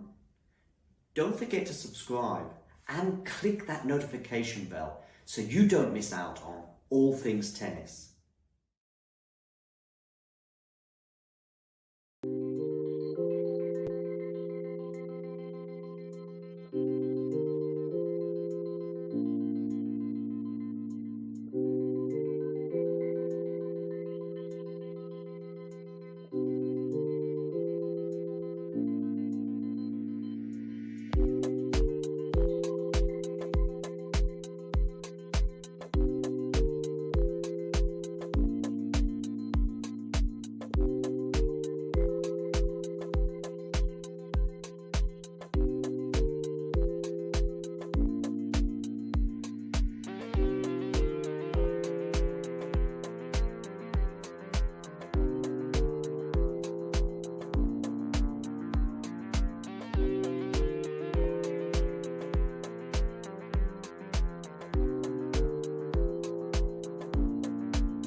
If you enjoyed this video, make sure you hit that like button. Don't forget to subscribe and click that notification bell so you don't miss out on all things tennis.